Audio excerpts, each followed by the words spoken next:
think Mr Daithí Mackay will be along shortly. Item 2, minutes of the last meeting of the 15th of January. If members are content, I'll sign them into the record. Agreed. Agenda item 3, under matters arising, we have correspondence from DSD in relation to the management of planned maintenance contracts. Members, the committee received correspondence from Mr Will Hare on the 20th of November 2013 in relation to our report on the Housing Executive Management of Planned Maintenance Contracts from March 2013. We have this in our packs today, albeit it's dated the 20th November. The clerk did make reference to this letter, and it was in our packs at our last meeting before Christmas recess. The information we have today is in relation to the outcome of the investigation carried out by external consultants, Campbell Tickle, into planned maintenance. The letter was to inform us that the Housing Executive Chairman, Donald Hoodless, would have been briefing the Social Development Committee on the findings of that report on the 21st of November. But what we didn't have at that time was a copy of the Campbell Tickle report. So the committee has now received this copy and that document from the 22nd of November, and it can be found at page 11 of your electronic packs. Chairperson, can I declare that as a member of the DSD committee? Okay, yes, Trevor, member of the DSD, and Mr Michael Copeland. Oh. Sure, Trevor, if this is relevant, but the DSD committee has a belief that there may be a differential between the actual report and the draft report, and is in the process of recovering the draft report. The committee is looking into it, and we're recommending that the committee, the PAC, just note this today. Right. Okay. Okay, not to cross Very over. wise.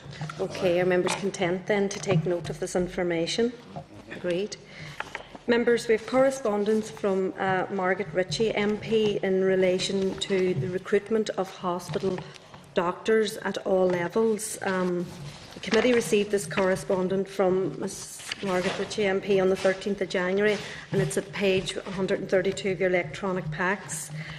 In the letter, Ms Ritchie requested that the PAC gives consideration to conducting an inquiry into the current procurement policy for the recruitment of doctors at all levels here in the North, particularly those at middle grade levels. The Deputy Chairperson was included, as you can see in the message. So, John, would you like to make a comment on the correspondence, if you wish? Madam Chairperson, I was contacted by Margaret, as I frequently am, and on a lot of matters. And I think there is merit in pursuing that, and certainly it stimulated thought in my brain, because up in Alton and Galvin, I know that the cost of consulting doctors is horrendous. We're having to persuade them to actually work there because it's not convenient to the best schools in Belfast for their little children and all that sort of thing, or whatever it is. So yes, it should be pursued. You know, if we're running a health service, then we shouldn't have people dictating and being capable of getting huge bonuses for the privilege of working one place or another. That's wrong. Okay, thank you. Mr Hussey? Chair, I agree entirely with John, and we know in the West the difficulties that we always seem to have in having doctors, and again, I think part of our last investigation with the trusts, when we had Laneway and others here, we're looking at this, but I think it's a situation that needs to be dealt with very, very quickly. It's a concern we all have, and we've seen it with all the hospitals, I think, in Northern Ireland. So yes, I fully support Mr Dalla and his comments. Members, if you remember at last week's committee, we agreed to seek the MOR update on the recommendations of the local doctors report, some of which are very relevant to Ms Ritchie's query. So, members, Mr Easton and Mr Quillen. Can I declare interest? Mr Quillen, you do? Yeah, I share the concerns, but sometimes there's a difference of keeping a ward open and not having it open by having these doctors in place, so we need to keep that in mind as well. You know, we would be the first people to shout if there are warden or local hospitals being closed because of a lack of doctors. And if this is the only way we can get them at the minute to come to places like Coleraine and Hilton McGalvin and places, well, we have to do it. We have to continue doing it. But there needs to be a better way in doing it. I agree with that there, but we have to keep balance the argument as well. Yeah, absolutely. Chair, just a point Yeah. of clarification. I agree entirely with Adrian. I do see the need for the recruitment of these doctors. We do need them. He's quite right. Keep a ward open or close that ward, and I'm fully supportive of that. And I think that's what we have to look at. Why these doctors aren't available? Why don't we have various pools of doctors, whatever, and registers left, right, and centre of who we could and should be able to offer employment to? It's quite right. We want to keep the wards open. All of us want that. Yeah, absolutely. Mr. Easton? Yeah, I think there was a debate in the last week or two. I think there's 100 more new doctors over the last 3 years than there has been. So we maybe need to look at the increase in doctors. Yeah, I do know the trusts are taking on board the actual number that they do need, and they are looking at that area, and there have been a slight increase. Yes. It just comes back to a point which was made in a previous report that we did in relation to use of agency staff by the PSNI, and this indicates to me that within our hospital system and our delivery of that, there seems to be a lack of workforce planning in relation to where they need staff and how do they not have the flexibility to actually move and ensure that people go where they're needed, as opposed to them dictating where they want to be.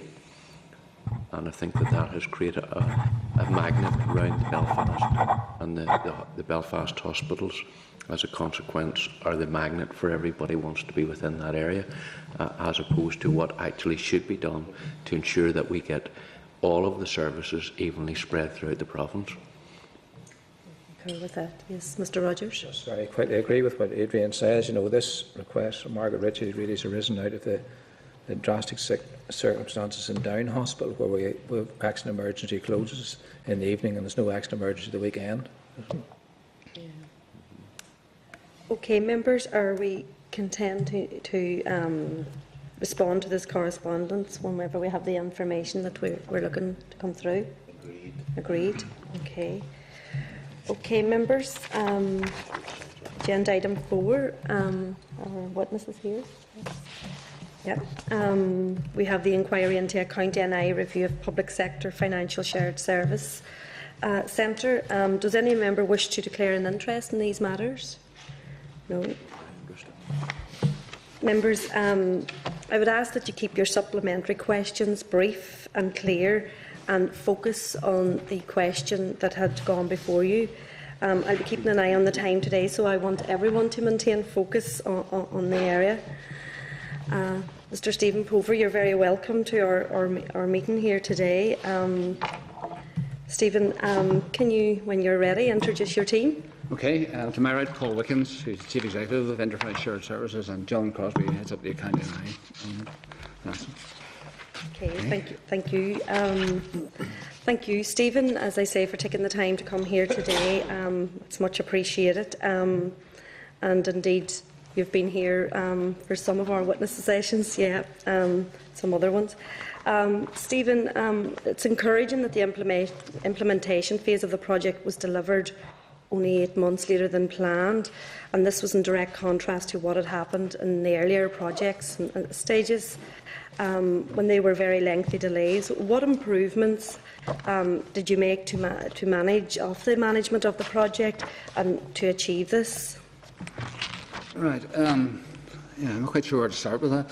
I mean, the earlier phases, I mean, we view this as not being a single project. There was a stage where the accounting service review was undertaken to look at the best way forward for Northern Ireland departments in the light of devolution particularly, and how we'd best both secure services to the 11 departments as it was then, and also make sure that the accounting platform would work into the future, which it was at the point of creaking and collapsing.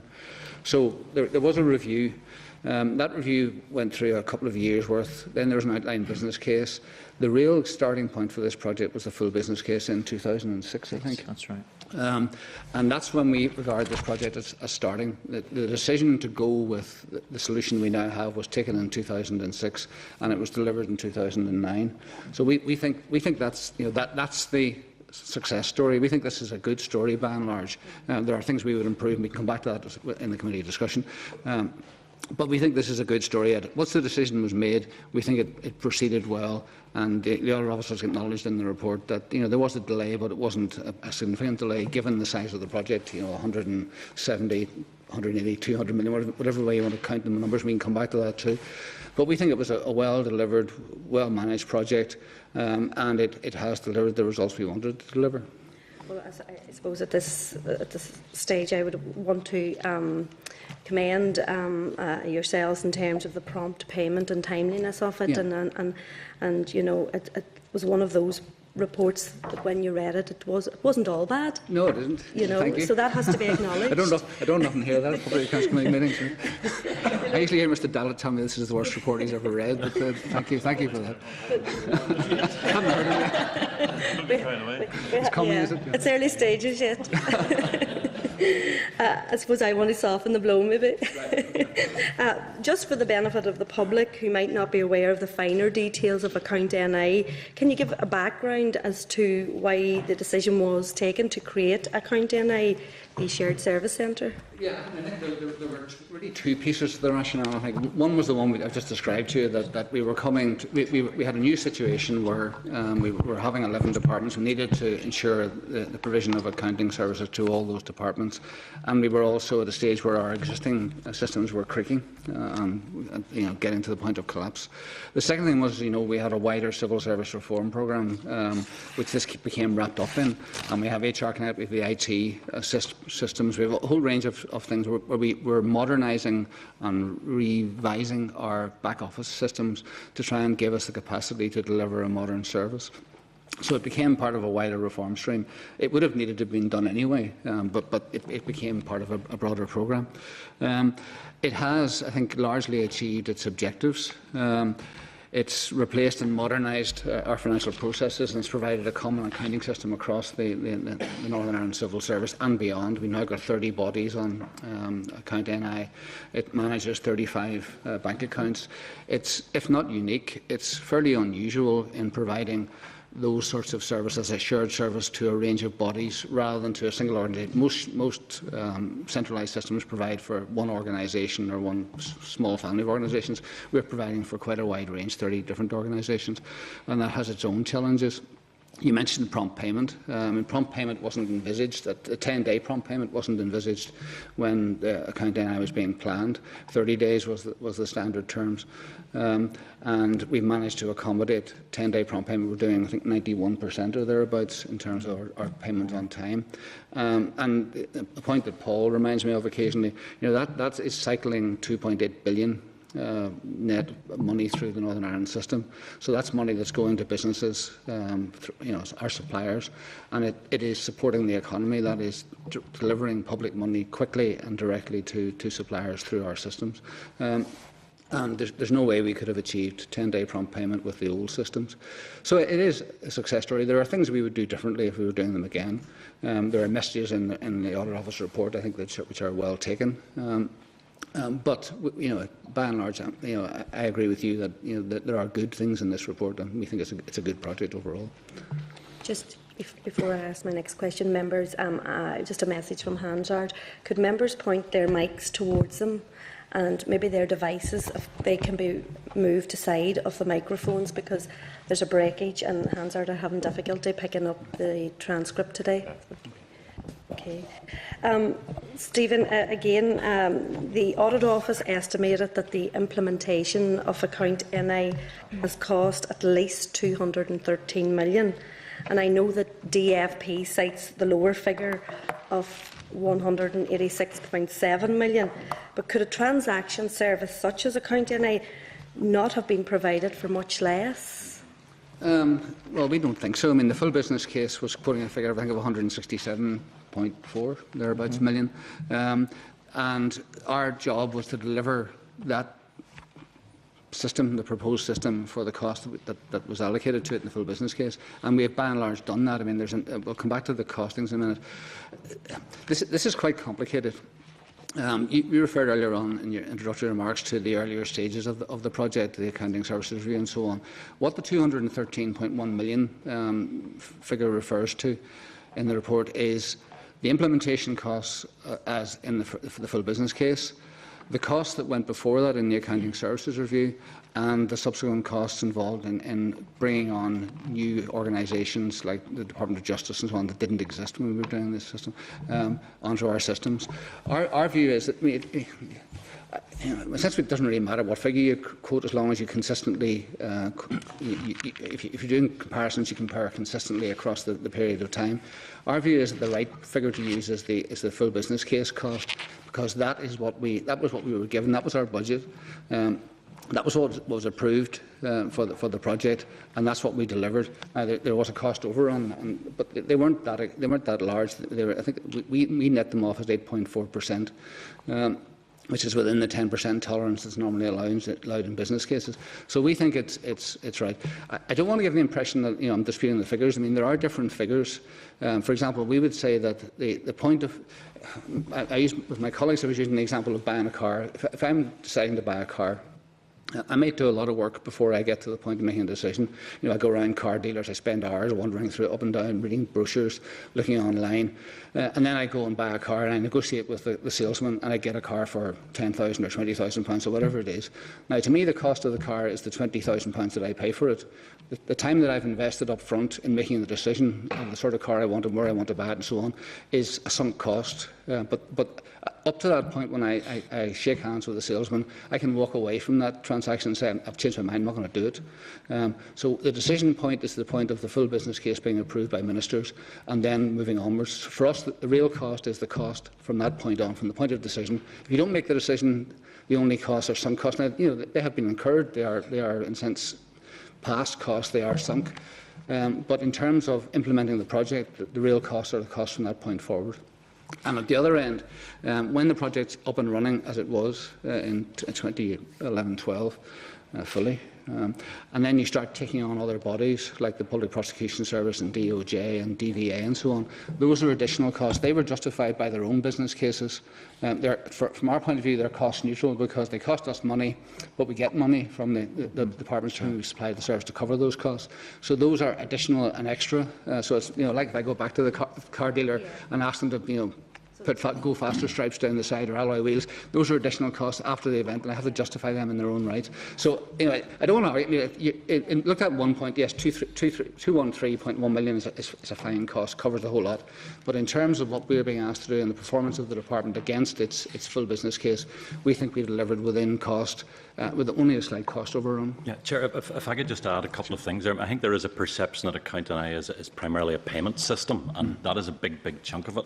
But if you go back to sort of what Accounting was trying to replace, which was a whole set of accounting systems, the primary rationale in the first place was to replace, modernise and provide a common system. That was number one, and then to improve and standardise the service beyond that. What it does, it underpins the financial management and accountability right across Northern Ireland civil service. And to put payments into context, it is worth taking a second or two perhaps just to go through some of the other things that it does as well. We do procurement, travel and subsistence, invoicing, cash and debt management, bank reconciliation, GL, reporting, asset management, stores inventory, as well as then managing the whole system itself, the service desk that supports it and all the rest of it.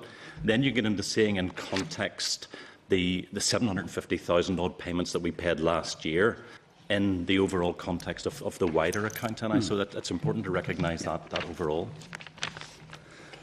Okay, and just before I let some members in, going back to what you were saying, Mr Pover, so would it have been possible to provide what is basically a transaction processing service for a much lower figure? And then going back to your day at the garage or the showroom, did we pay for a Rolls-Royce system within that? It's one of those things. Do you take the opportunity when you're putting a new system in to look at the full range of services that Paul described? The decision was taken at the time to do that. It might have been possible to buy a cheaper system, but it wouldn't have done the things that County NI does. We have 21,500 online users of the system. every payment that minor exceptions is made now, it comes through account NI and the NICS. We are cycling the money, I mentioned the 2.8 billion through the economy, and we're doing it, I think, in an effective and efficient way. And we're also providing other services to the departments and agencies. Okay, thank you. Mr. Gervin. Thank you very much. Just to come back on Paul's point, and in relation to how, as an organisation, it was set up and what it was there to deal with, and probably it's Stephen, maybe I need to answer this. In relation to departments then that are actually bought in and using account NI, there should have been a definite audit trail to show the reduction or the lack of requirement of areas where that resource was being used previously, who were dealing with it as they're on their own. Have you been able to identify that those savings can and are measurable in the first place, and that the departments are not duplicating? Because there's evidence that some are definitely duplicating what account NI are actually doing. Now, that's maybe not something account NI have the answer for, but it's something that, as Northern Ireland PLC, we should be looking at to ensure that we are not duplicating and double checking or bean counting twice. Okay, that's quite a complicated question. I'll try and answer it as cleanly and as clearly as I can.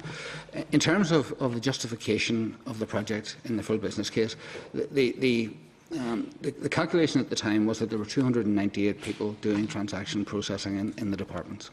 And the aim was that 198 of the posts would be created in account NI. My friends keep me writing the numbers. 198 would be created in account NI. 29 would remain in departments to act as backup, but might reduce over time. And there would be 66 posts saved. Now, this is where it's quite complicated, but I wrote this out for my own benefit, actually, if I can find it. The 198 transferred across to account NI. As of the 31st of March last year, 31st of March 13, there were 191.43 staff in account NI. It was projected that with 198 we started off with, that we would save another 40 posts through efficiencies over time. So that got us down to 158. So we have 191.43 at March last year. But within that 191.43, there were 18 who are there because of the 10-day prompt payment requirement, which wasn't the original part of the calculations, and there were 41 who are there because we took on the Department of Justice and PPS and DVA. So our reckoning is that if you leave aside those things that changed during the course of the last couple of years, against the 198 that we started with and the 158, which was our target for reductions, we have 132.43. So we reckon we have overachieved on our savings target within account NI against the target we were set as part of the full business case.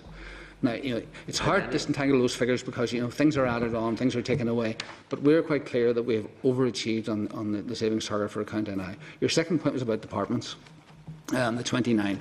Yeah. Now, if you see in the report, there's a table which quotes figures of 50, and in the case of IAO, it was 113. Now, the 50, right, let's start with the 50. The 29 was on the assumption that a thing called project accounting would be included as a module within account NI.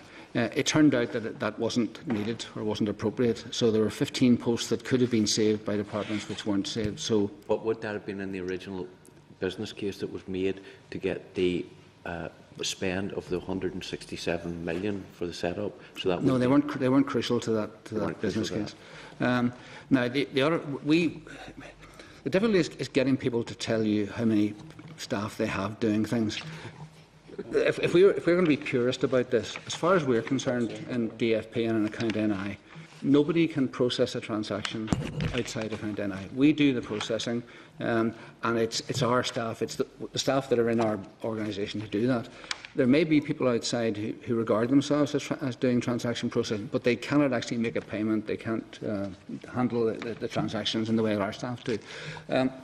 And I question my own stuff. If you look at the table in the report, it shows DFP as being one of the outliers in the Audit Office figures, having many more than we are supposed to have.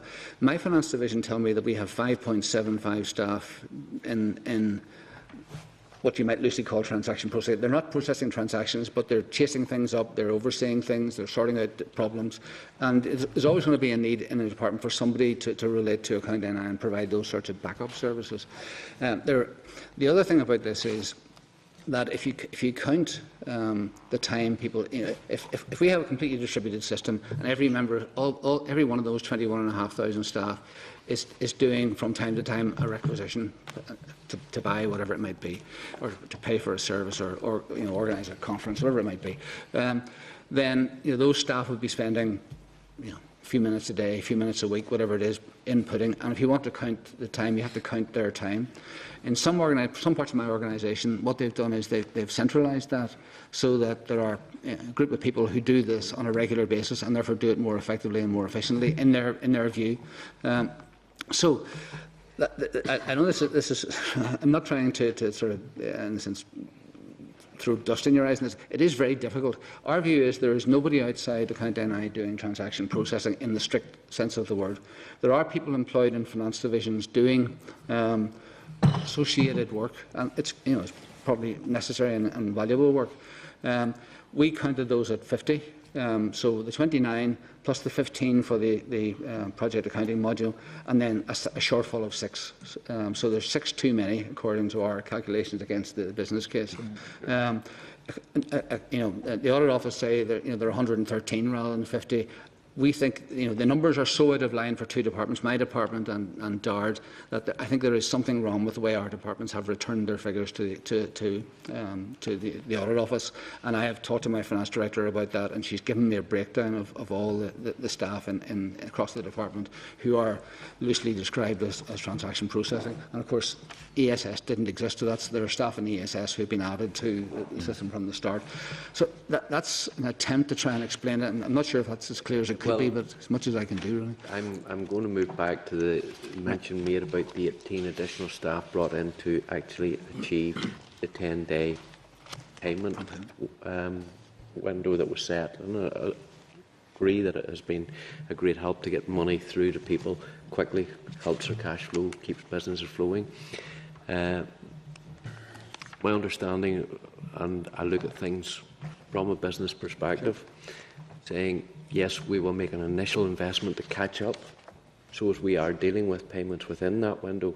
But once you've achieved that, you're really going to be paying the same number of invoices as you were whenever you were meeting the 30-day target, because you're you're paying them earlier. So were those 18 additional permanent, or were they only there to meet the requirement? And this is you'll find that I see things from a background where I run a business, so I know where every penny counts. And you say, we'll make the investment now to actually catch up. Once we achieve that, we should be paying the same number of invoices, no matter what way, whether it's 30 days or 10 days, you're still paying the same number. Yeah, I mean, and it is a good question. I think that there are a couple of things.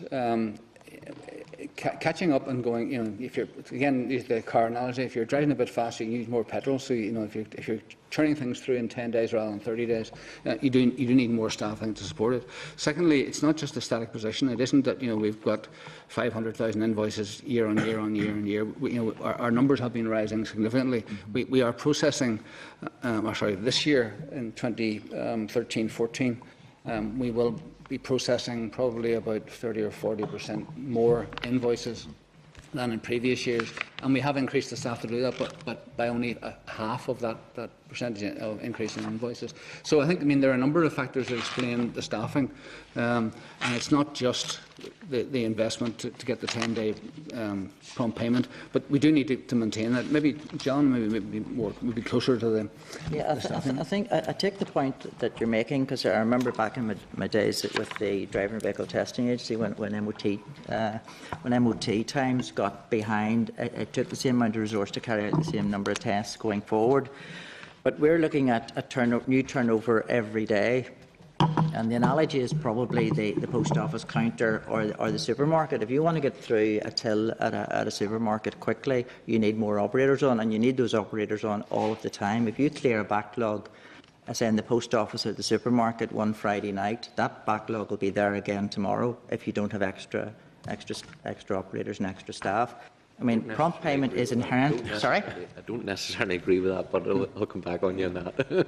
But I mean, processing quickly is inherently less efficient than processing in slower time. Yeah. Can I pick up a couple of points on it as well? I mean, you asked about, in terms of the overall cost benefit at the very start of the project. The numbers on the departmental side, first of all, weren't part of the cost benefit. So if you like, the opportunity to pursue those benefits.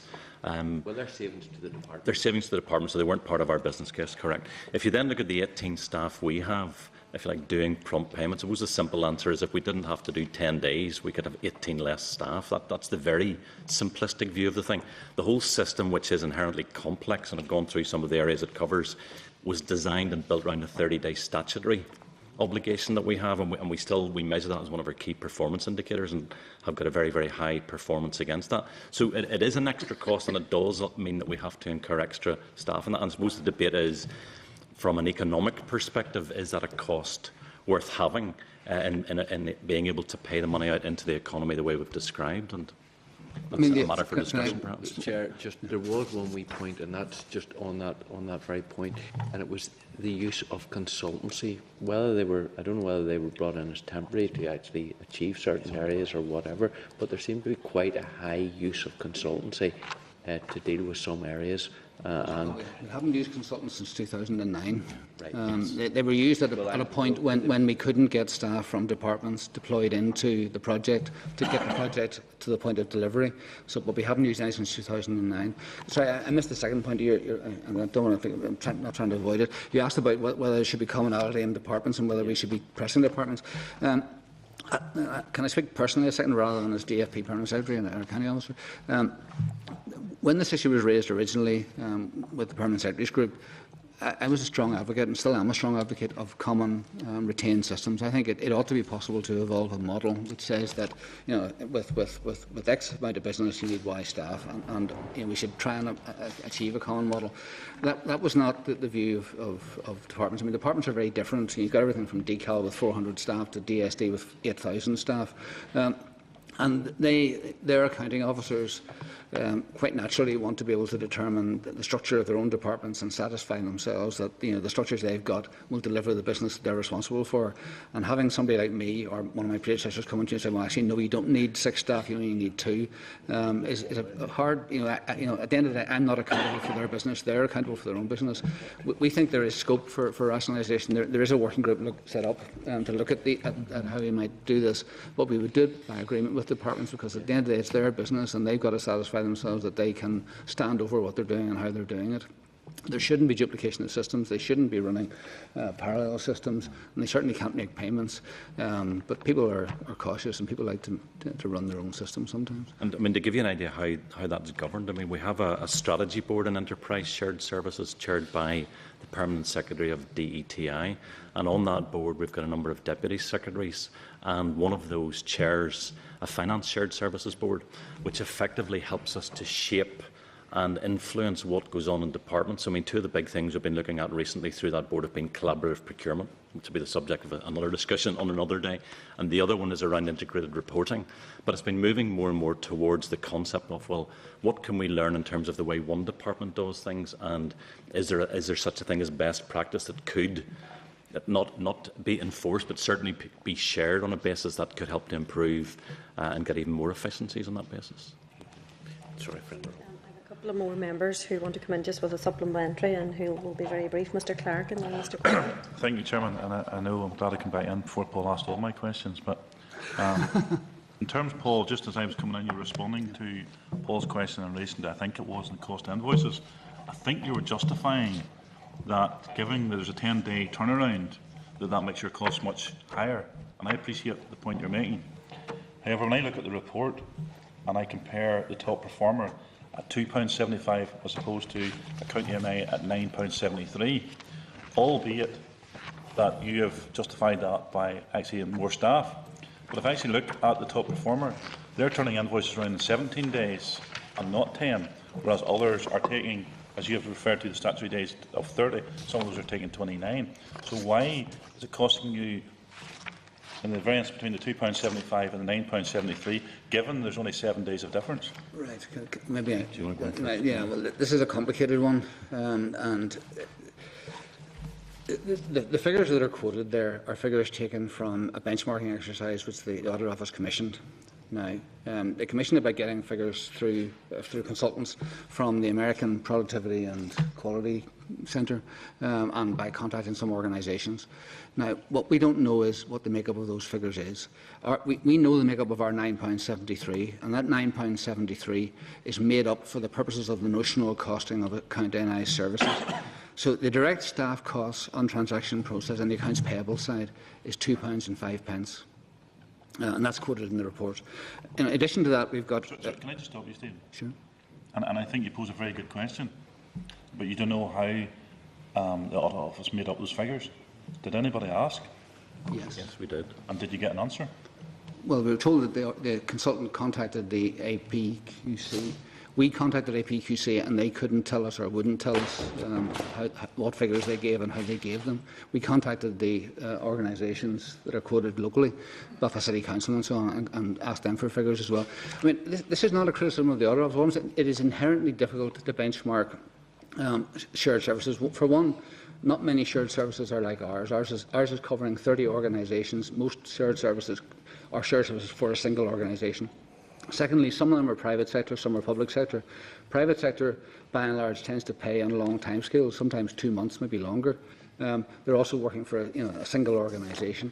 The counting of overheads, how do you count the cost of your shared service? Our £9.73 includes senior management salaries, running costs, system costs, licence costs, depreciation. Are you suggesting they're all getting paid too much, then? Is that what you're saying? Sorry? Are you suggesting they're getting paid too much? No. Right. Because what you're saying is... There's a DFP overhead of £1.13 in there. There's an ESS overhead of 35p. There's depreciation of £2 and a penny. There's lots of factors in that £9.73. I'm not saying that figure's wrong. That's the figure. There's also 3.5 times more than what the top performer in terms of this report. Well, I presume, Stephen, you accepted the report. No, I don't know what the top performers costs. I don't know what the top performers I presume you accepted the report, Stephen. No, we commented. If you read the report, you'll see in that paragraph we referred to our cost of £2.05 as being the cost of the direct costs of our services. So how can we accept a report? We don't know the makeup of the benchmarks. And the report acknowledges that benchmarking is inherently difficult. Can I just come in there? Sorry, Mr. Provey, you did allude to the fact that it was incredibly difficult to benchmark, but the Audit Office seemed to be able to do that kind of easy, take it off a shelf. The information was there. Yeah, but it depends whether it's useful. I mean, you can take things off a shelf, but do they actually give you hard information that you can really benchmark your services against? I don't know whether you can. When we contacted the Education Levy Boards in the health sector and the Belfast City Council, the figures are very different. The actual direct cost of their services is more or less the same as our £2.05. I think, to put it again, to try to give a bit of background to this, I've been liaising with shared services chief executives in Great Britain, the Whitehall Department shared services, for a number of years. They have tried on a number of occasions to work out how to benchmark between themselves. The National Audit Office has also had a commentary on this one as well and made certain statements on that. Benchmarking is inherently difficult. We have had an organisation called the Hackett Group who would be recognised as the world leaders in shared services benchmarking. They would have access to a much larger database than the AQPC would have. We brought them over to talk to us. The cost of doing a benchmark, you don't get much for 10 days. I mean, 10 days gives you the very, very rough skim off the top. And again, this isn't an overt criticism of the way the benchmark was done. It's useful because it says, right, where are the areas we need to dig into to really understand how we should be benchmarking in the future. And the only bit that we can really compare at this point in time based on the data that has been generated is that £2.05 of direct cost. I mean, it's... At the level that we've got the benchmarking available to us, it's almost apples, cucumbers and chestnuts as a comparator. We need to work out how to get the apples-to-apples comparison, and we would accept there's a need for us to benchmark much more effectively and to drive towards a good cost benchmark, to give transparency of cost and to allow a proper and robust challenge on that.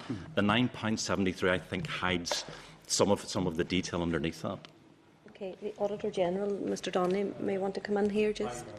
Mr Wickens made the very valid point. Yeah, it's important to benchmark. I suppose when we came on the scene, there was no benchmarking. So it's very pleasing there's an acknowledgement of the value of this. So it's in the absence of anything, I think we had to make some sort of initial stab at it. It's worth saying that the other organisations that we benchmark against, overheads are included in that mix. And irrespective of this, the bottom line is for performance metrics, we would think that there should be a target for average cost of processing an invoice, and that's basic. And the fact was that that's not there. So that's a very simple measure of measuring or for assessing efficiency. And I think going forward, I think it would make sense that there is a target average cost of processing an invoice, and looking at the trend and how to bring that down over a period of years, irrespective of what overheads are in there or not. Chair, I think we entirely agree with that. In terms of looking back at how things would have been done differently if we were doing it now, I think benchmarking, a more rigorous and earlier approach to benchmarking would have been a good thing. It needs to be proper benchmarking where we're entirely sure that we're comparing like with like.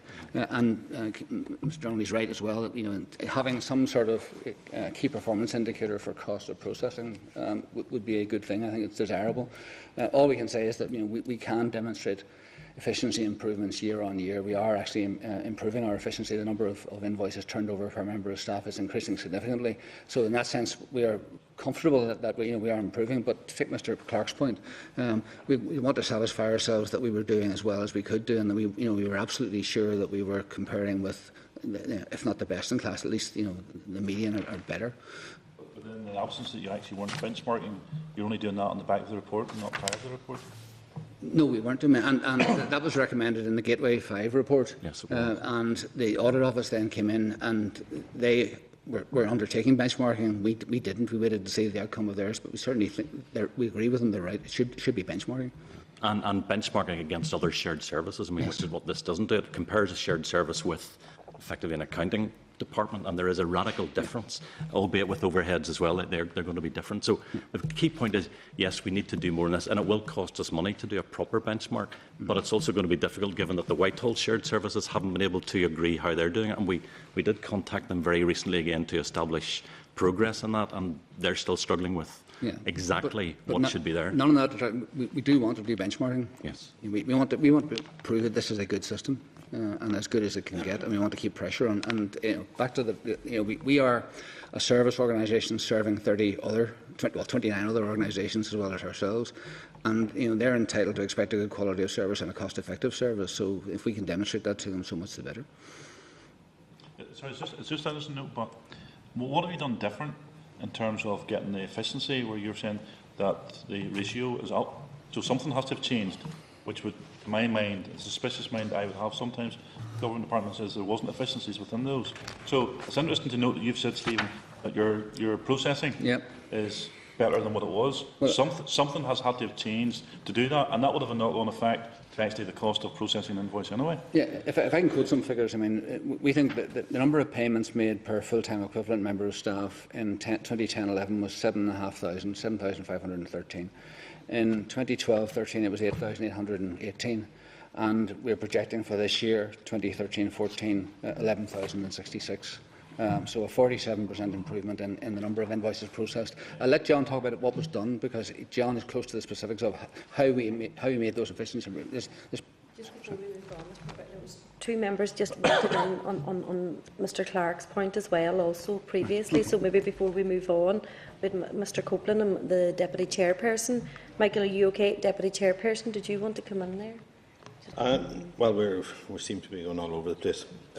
Chairperson, the analogy of the car certainly came up a few times. Bit of an old banger, this car, really, wasn't it? No. It's a very effective car. You think it was? Well, the key performance indicators didn't seem to suggest she was top of the range. Well, it depends whether you accept those key performance indicators or not.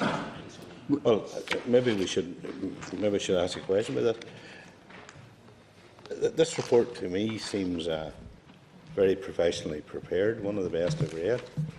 Not necessarily the contents in relation to account NI, but I mean it's a very professional report. Why do you not accept it? Because we don't know the basis on which the benchmarking figures were calculated. Do you not think that smacks of arrogance of a level that's well beyond what you should be doing? No. Well, back to the car again. And maybe we should get away from the car because I don't think it was a good idea. But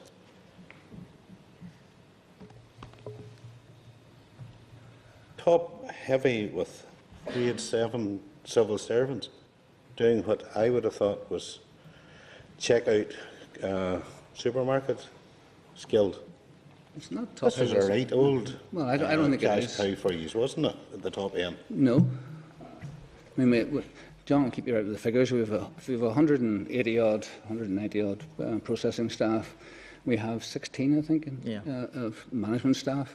And bear in mind, we mentioned to you earlier that we have not engaged any consultancy since 2009, despite the fact that we have taken on new organisations, substantial new organisations.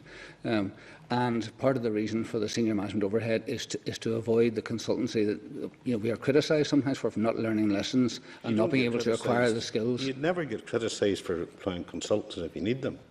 You do get criticised when consultants' contracts start off at £0.97 million and spiral to £9.6 million. Would you accept that's a valid criticism? No, I don't. We've discussed this before, and you know my views on this because it's acknowledged. I'm not sure you should have bothered coming here because it looks like you're not going to accept anything. Well, it's acknowledged in the report that the consultancy was well managed and was approved in accordance with the procedures with the Minister and so on, and with business cases.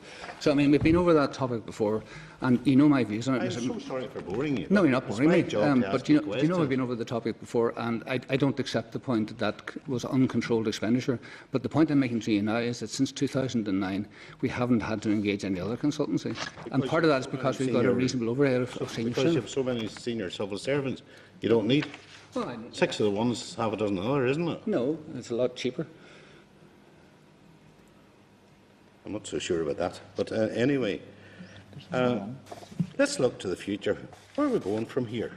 I mean, the ordinary man in the street who writes a cheque to pay an account, if somebody said, every one of those you write is going to cost you £9.60p, he would say, hey, you're not near right. What's wrong with all these other government departments that haven't been brought into this wonderful circle of friends? Well, all the government departments are on the system, and a number of their non-departmental or agencies and some non-departmental. 5 of them are not. There's 45 or not. 45 not. Yeah. Is that not failure? No, I don't think it is. I mean, each organisation has to decide for itself what systems it wants. We've got organisations in that group of 45 varying from 30 staff to hundreds, maybe thousands of staff. And a system that is appropriate for a department may be too sophisticated for a small organisation. So they have to make their own decisions whether they think this is a value for money for them. Oh, so it's just do it or not do it. So we created this golden cow, spent, is it £213 million on it, and you can decide for yourself whether you want to be part of it or not. Economies of scale don't matter. How we use public money, taboo. Come here, reject the report, and argue against anything that's in it. Well, I haven't rejected the report for a start. Benchmarking aspect, I think, is what's been rejected. But if you go back to what was the full business case was designed to build a shared service for 21 organisations, and everything that emanates out of that's the base that we go back to.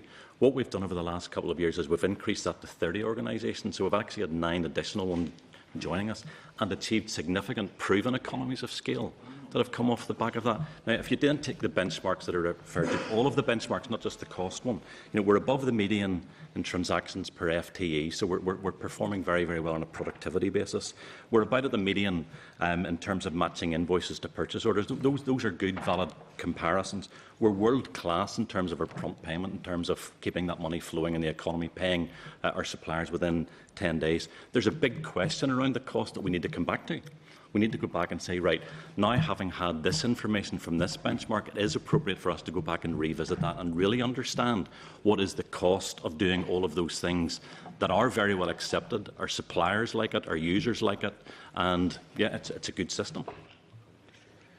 Chairperson, I know we want to move on, and I'm very conscious that some people outside this building might watch this programme, but if we don't get something, if we don't make some progress in how we're going to improve it, then the only people watching the programme will be people suffering from insomnia. Look, take a company like Amazon that handles millions of transactions a day. If they had those costs, what do you think they would do? They'd be bankrupt within a week.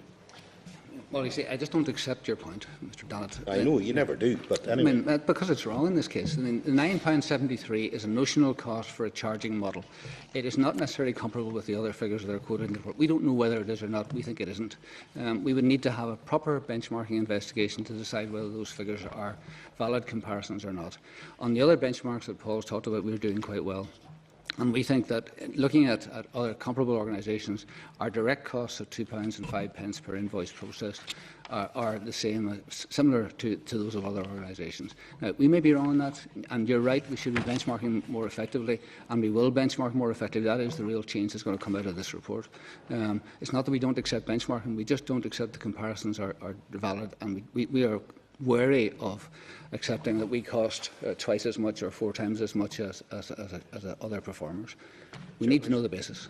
I know there's other people need to get in, but I'll spend some time trying to get my head around the idea that the Chief Accounting Officer doesn't accept benchmarking. Who makes up the rules you go by? I didn't say I didn't accept benchmarking. You make up your own rules? Or? I said I didn't accept these benchmarking. Just in terms of moving on, I'm going to take the very last supplementary in this section, and then I'm moving on to Mr. Rogers' area question. Mr. Copeland. Put a question just to Kieran for clarification. Yeah. I can do, but I'm moving on to Mr. Rogers at this stage. All I wanted to clarify was if Kieran considered the benchmarking adequate and robust. Mr. Donnelly. Well, it's the best available in the market, and I think in the absence of anything else, it was important that we started the debate. I think it's acknowledged that more work needs to be done on this. But let's go back to basics. The whole purpose, or one of the key purposes of shared service centres, was actually to reduce costs and move resources to the front line. That was part of the philosophy. Therefore, we think it's, I suppose, the surprise to us was there are all sorts of metrics on account of NI, but nothing on cost. So we have very little to work with. It is very encouraging that there's an acceptance that we need to get into the cost debate and open up that debate. Yeah, and I think that's what it's allowed us to do. And in terms, Mr. Wickens, there was a strategy board meeting, and I think you did acknowledge the governance arrangements that exist to manage operations from here on in, and how they would be implemented. And I think it was to consolidate and improve systems. I think that was the word you used at that meeting. I mean, the fact that, Mr. Pover, that you wouldn't accept the benchmark and 4 times more expensive than others, I'm sure you do acknowledge that. You have said it in the previous section, but I think this has opened up the door now, so then that we can all see in, and room for improvement, I think. Yeah, well, I mean, make the point again. I do accept the point that Mr. Downey makes, that we should be having a key performance indicator on cost processing. I do accept we should be doing benchmarking and should be doing it before this. What I don't accept is that we can draw a valid comparison between the costs that are quoted there, which may be valid. I don't know whether they are or not, and I haven't enough information to make that judgment.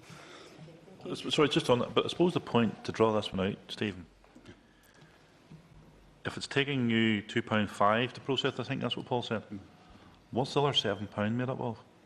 Yeah, the figures. I mean, because the thing, I mean, and I take the point you're making to a degree that whilst we do not know what the 275 represents in terms of top performer. Yeah, the rest of it is £1.53 for other salaries. So what does that mean? It means senior management, it means development, training, finance, contract reporting, service. So that's back to John's point in terms of the senior No, officials? it isn't back to that. I mean, what I would say to you is we've got a shared service which covers a whole range of different functions. What we're doing is attributing the cost of that service, and I'll come back to the other things in a minute, attributing the management cost of that service to 47% of those to this transaction processing bit, because it is that 40%, 7% of the workload is in that bit of the organisation. Now, that may reflect an accurate allocation of the management overhead to this part of the business, or it may not. But for the purposes of costing it, to do a notional costing of account NI, that's how we have to apportion the overheads. So there's all of those things. There's the running costs, stationery, stuff like that. The system costs, which we are... Can we get a breakdown of that? Sorry, which one? Sorry, you breakdown? Oh, yes, breakdown sure. there. If you want to call it out, just I'm writing Yeah, down. okay. £2.05, the one we mentioned. The other salaries costs £1.53. The running costs 11p. The system costs, the contractor led services, are £2.39. The licences, the application software support is 16p. The depreciation, which is non-cash, isn't a charge to the public, is £2.01. The ESS overhead recovery is 35p, and the DFP, central overhead recovery, charging DFP against, is £1.13. So that adds up to the £9.73. I mean, a key point, that this is why at the start I said it was important to recognise account NI is much, much more than a payment system. And all of the other things that I mentioned earlier, they attract costs to it, and it's how you then apportion the costs and the overheads of those against it. That's where I think there's a useful, valid debate going forwards. There's a £2.39 in there for systems cost. Yes. When does that disappear?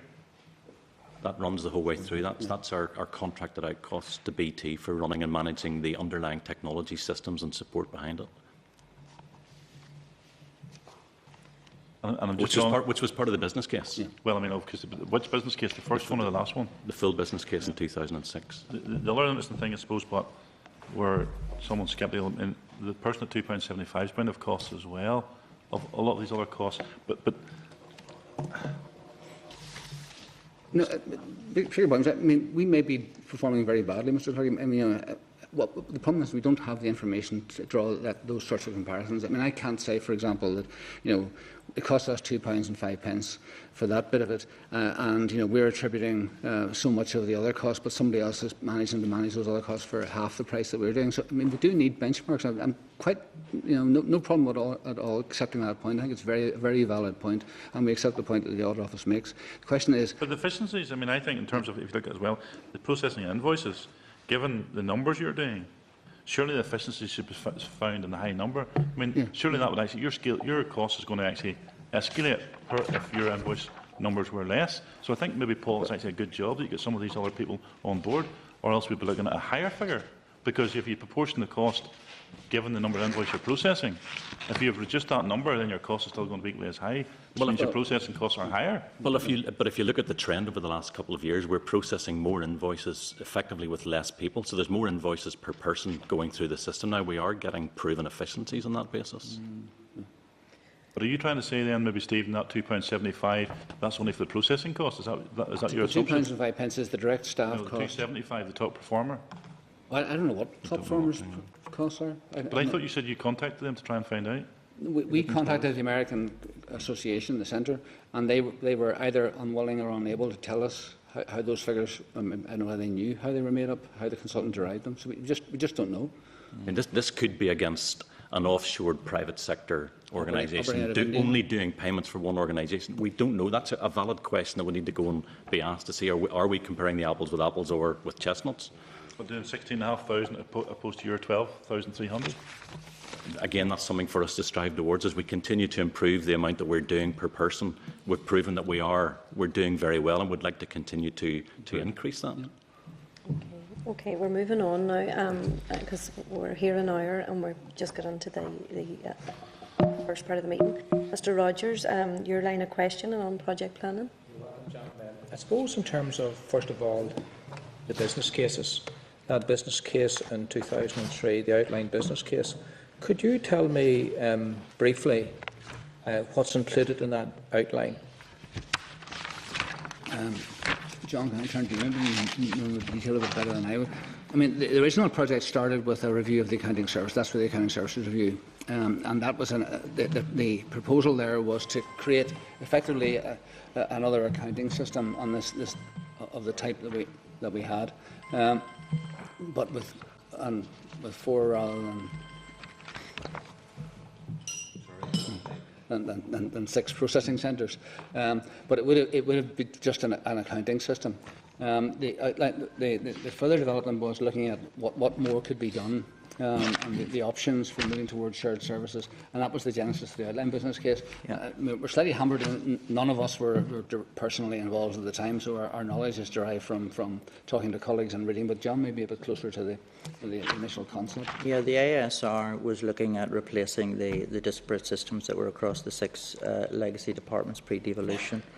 The original business case, or the outline business case, looks then speculatively at the range of options available, including the option to deliver a shared service. An outline business case will always have estimates in it. So, for example, the cost of a contracted service will have to be estimated because there's no procurement at that stage. The outline business case covered 10 years rather than the 12 that we subsequently agreed. It took a very limited view on how to deal with the legacy systems and how to manage those and wind them down and manage the migration. So there were quite a few things in the outline business case that weren't then ultimately in the full business case. So the outline business case is the initial thinking for the full business case. It's hard for me to comprehend how the whole scope of the project wasn't included in that outline business case. Well, I mean, it was substantively there. I mean, there was very little missing from the outline business case. What points do you have in mind that weren't? But basically, between 2003 and 2006, the scope of the project changed. I think one of the big things, if I can just jump in, one of the big things that happened then, Gerson published his report in 2004, which was the first time really shared services had been mentioned in the context of the public sector as a way of doing things differently. And I suspect, again, not having been there, not having read the full details of the OBC, that is certainly one massive difference that does creep in terms of the scope, taking a shared services approach to this as opposed to just replacing a set of systems. And of course, by 2006, time and prices had moved on considerably. And say with the increase in the duration of the period, I mean that obviously increases the bottom line, but that the increased period was deemed the optimal period to provide the necessary return on the investment. And as John said, when you go beyond the outline business case and you start advertising the proposal and you're getting bids, then you begin to see what the market price is. I might go out, get back to, I know Mr. Dalt doesn't like the car analogy, but I might go out wanting to buy a car for £10,000 and find that when I go to look for the sort of things I want, I've got to pay £15,000 for it. So you have to go to the market, test the market to see what you can get, and that's when we had 5 bidders, I think, for the project, and then we got a preferred bidder, and then we went into detailed negotiations with a preferred bidder about how the model would be developed as part of the full business case preparation. And how did this change in scope? What the effect it had on the estimated costs? What effect had it on it? And also in terms of which services were not included in that outline business case that have now turned up between 2003 and 2006? I mean, I don't know, Mr. I need to go back on the papers from way back then and write to you, but we don't have the detail of that. But do you think it's not important learning that, in order to, we're talking about moving forward and perfecting a much better system, that all those things are not well scrutinised? Well, yes, I hope they were at the time, because the process moves, as it always, to a full business case, and that was considered at the time and tested for affordability, cleared with ministers and approved, and then we move forward on that basis. It's, the decision point was the full business case. And what was possible before that, or what people thought was possible, is one thing. We can find out and see what the difference is between the costs if we can compare them. But I'm personally not au fait with what happened back in 2003. Right, and then it took 3 years for the full business case to be approved. Why? Yeah, because it went through. Well, there was the if the outline business case was October, the formal notice was in June. Yeah. Yeah, and if you go through the process, and as set out in Appendix 2, the formal proposal was submitted in October 2004, so it took a year to get to that point.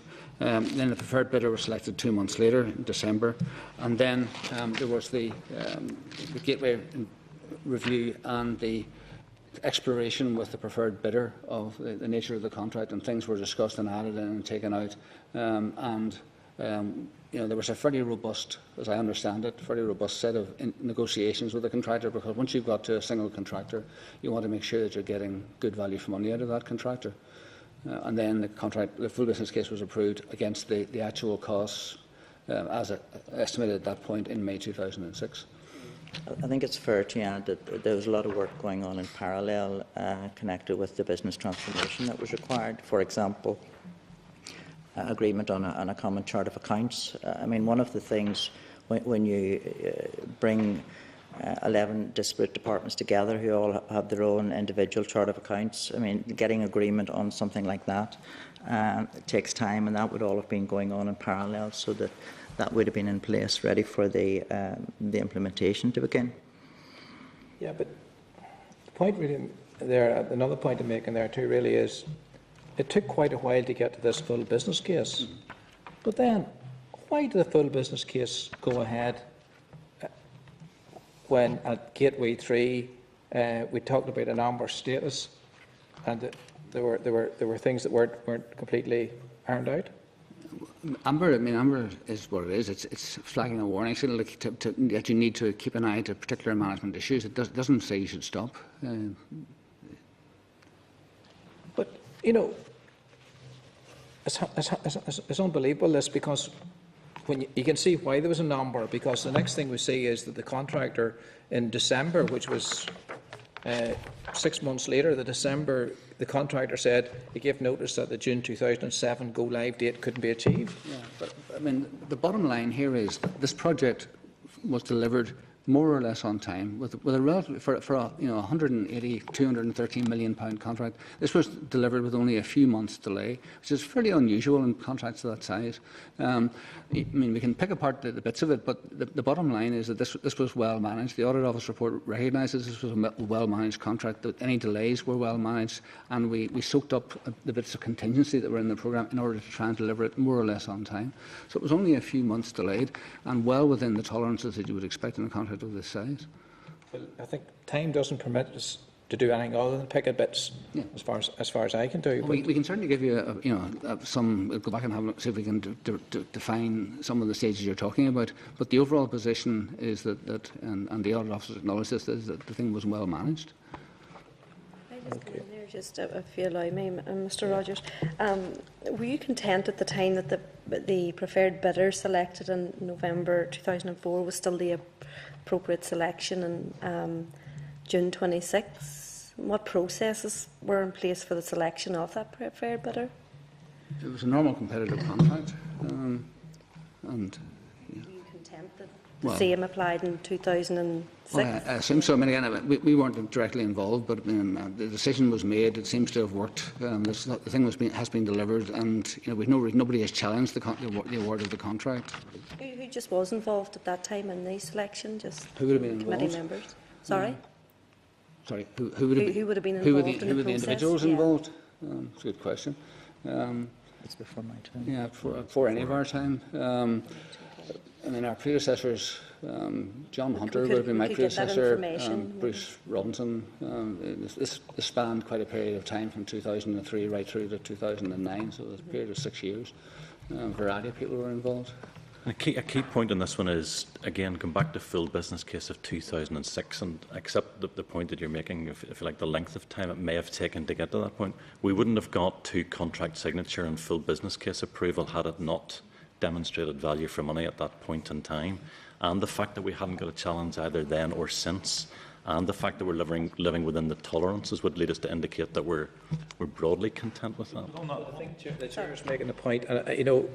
Was it value for money based on the November 2004 figures, or when they appointed 18 months later?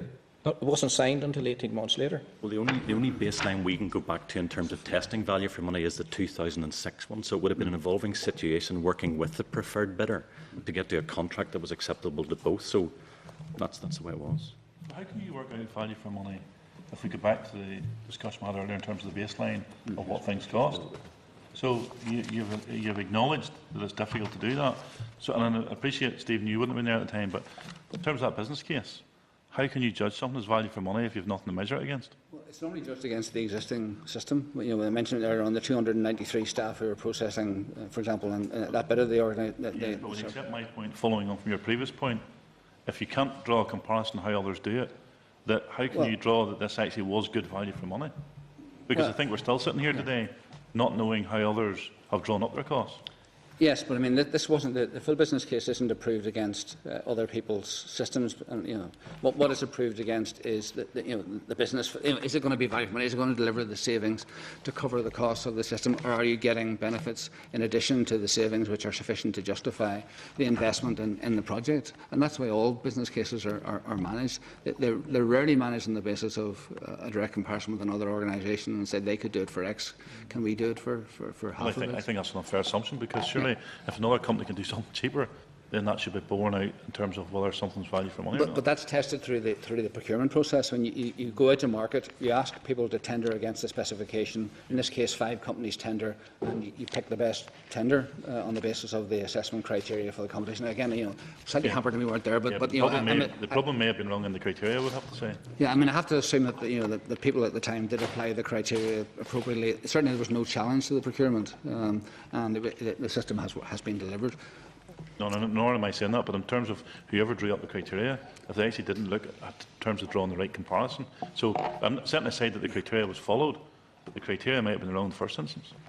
Yeah, but I mean, in a sense that, you know, it's difficult to go back 8 years now and say what criteria, whether we would apply the same criteria now. I mean, the system works, and I mean, the Audit Office report acknowledges that it works. It has improved the quality of financial management and processing in the NICS. There is more work to be done. We could benchmark better. We could set proper key performance indicators on cost. And we've got, you know, back to your point about the number of invoices processed per person, we could improve our game. So that, you know, there's room for improvement, significant room for improvement. But fundamentally, the thing is working. I'm just going before Mr. Rogers finished. I think Mr. Copeland wanted in just there. He'd indicated earlier, and I'll let you finish. Sometimes struggling to ask the most basic questions, such as what did we actually get? I presume it was goods and services and stuff. Who owns the intellectual copyright? It's a good question. I don't know. BP. Well, it's the system. I'll just pick that up. The system is largely based on proprietary software. I mean, it runs on the Oracle e-business suite.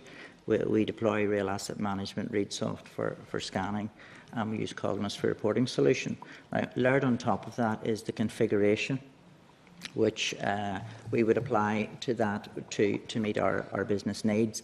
That then is the specially written software, if you like, that pulls that configuration together, and that's what we would have responsibility for, and that is deposited in escrow for the purposes of should there be any issue with the contractor continuing and so forth, that we can get that back and get access to it.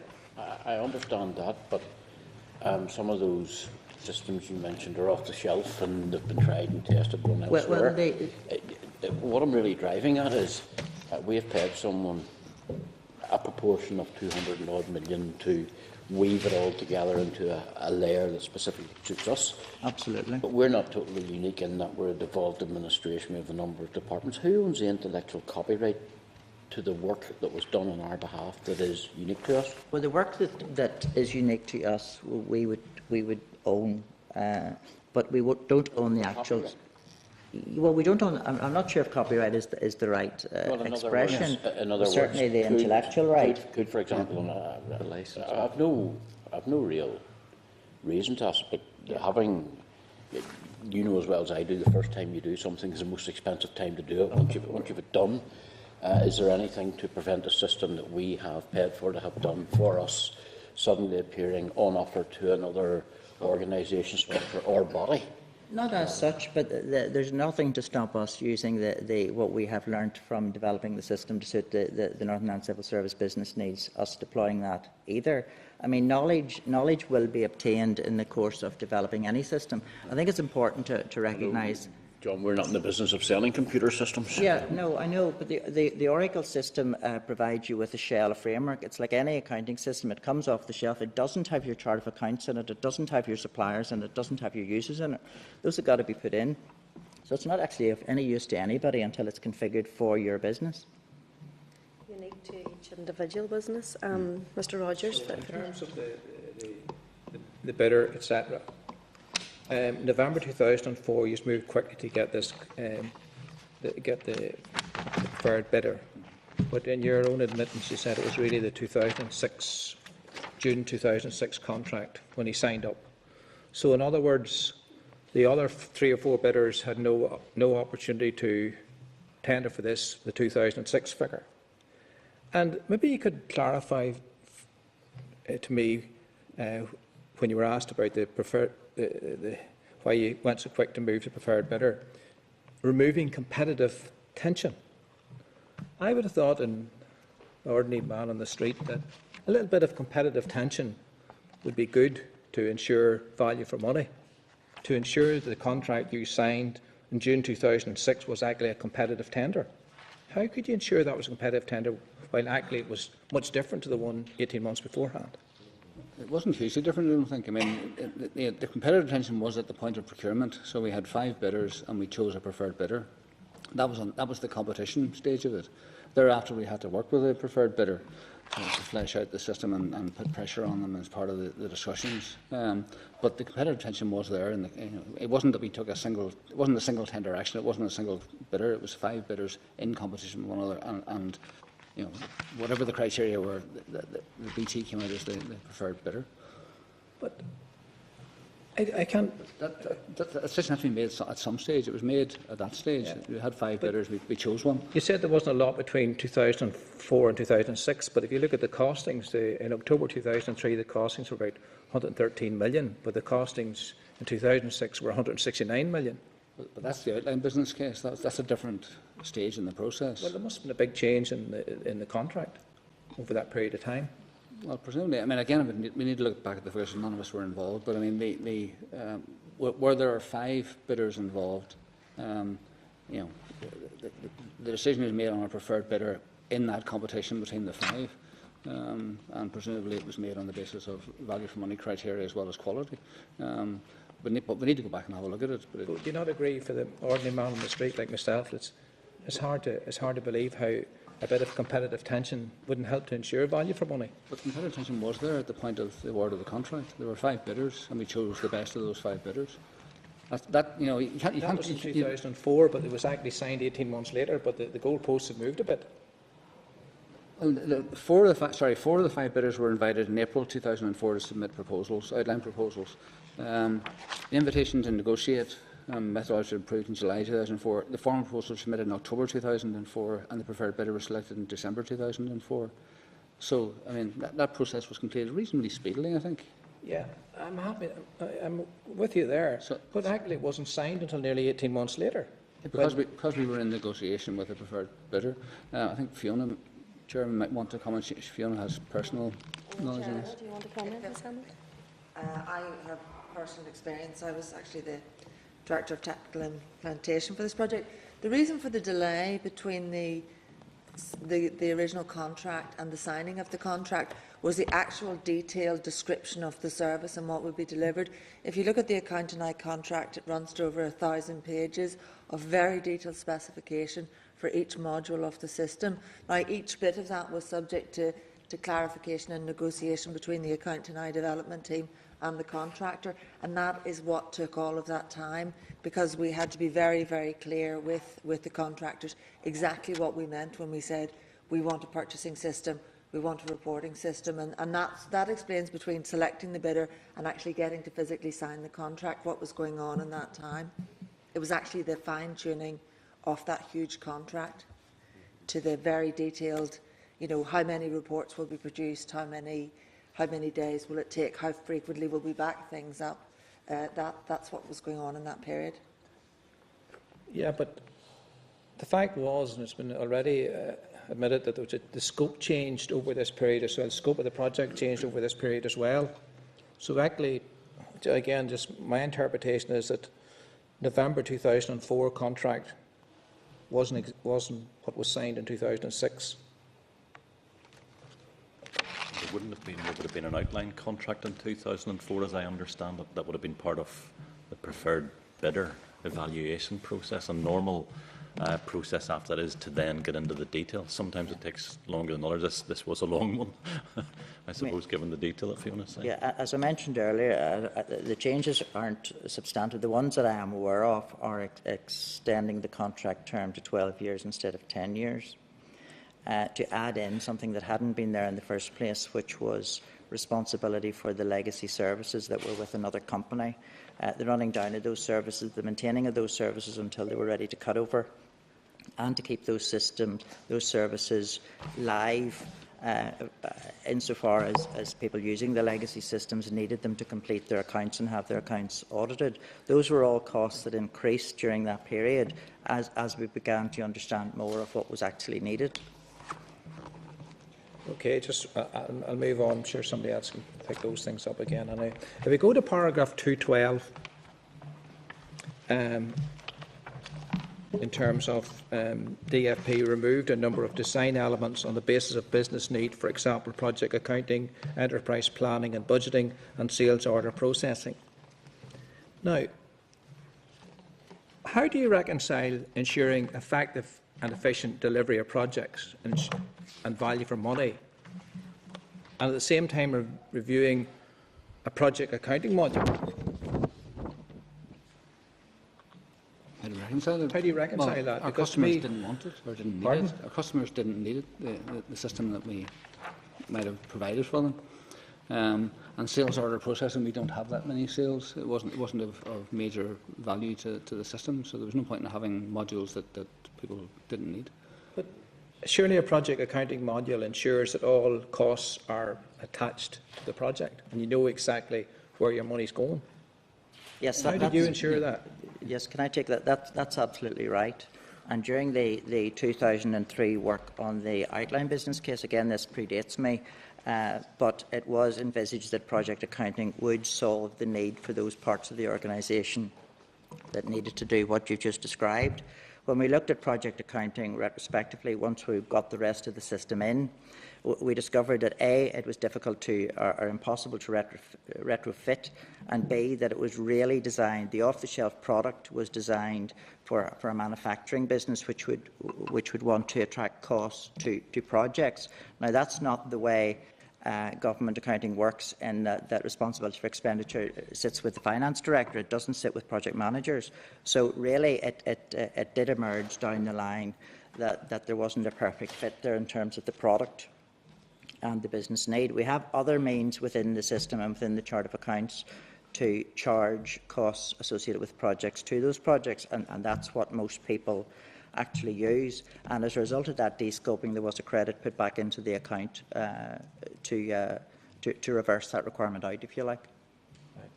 Well then, in terms of DFP, were they given a particular budget within which to work this within, or was it like a blank chequebook? No, it was the cost in the full business case had to be justified. Well then, if you're leaving out a module like that, enterprise planning and budgeting, how do you ensure that you're managing budgeting effectively and forecasting effectively? Well, I mean, departments do that as part of the routine course of events. That's part of our normal business in managing budgets. And the Account NI supplies lots of financial information that helps finance directors manage their budgets more effectively.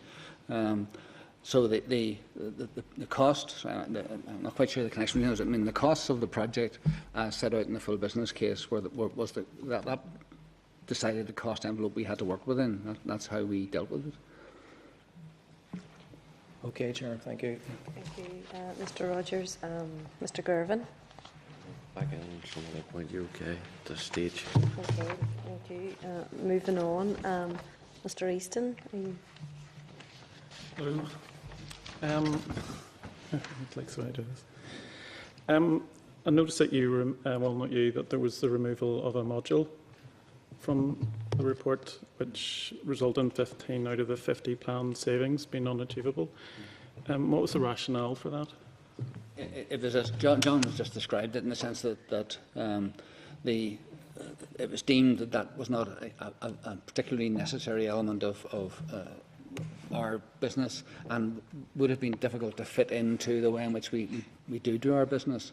And as John said, it's more designed for a commercial environment where you get a project, you're the project manager, you have the budget, you deliver the project. Our budgets are managed differently in the public sector. We're managed through finance directors. So that was the rationale for it. Okay, even though that there were 15 not achieved? 15 staff savings. Yeah. And what was the result of those 15 not being achieved? Was there...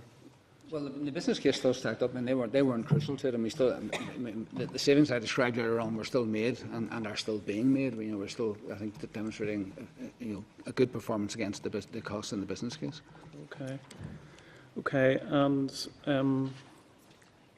how does account NI assess the performance against its comparable organisers?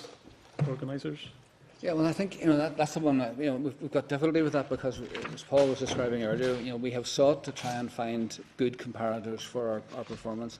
We are, as I said, if not necessarily a unique organisation, we're unusual in the fact that we cover 30 different organisations. We provide services, we interface with them.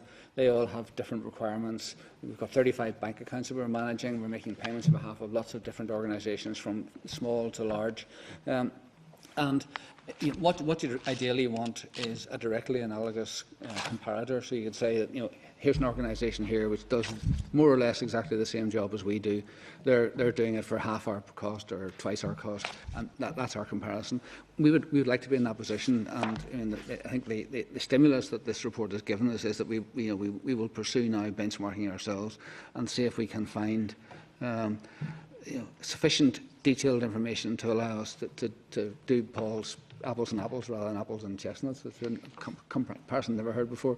But I mean, you're right that those comparisons do need to be done. We don't have adequate comparisons, and we will be spurred on by this report to try and achieve them.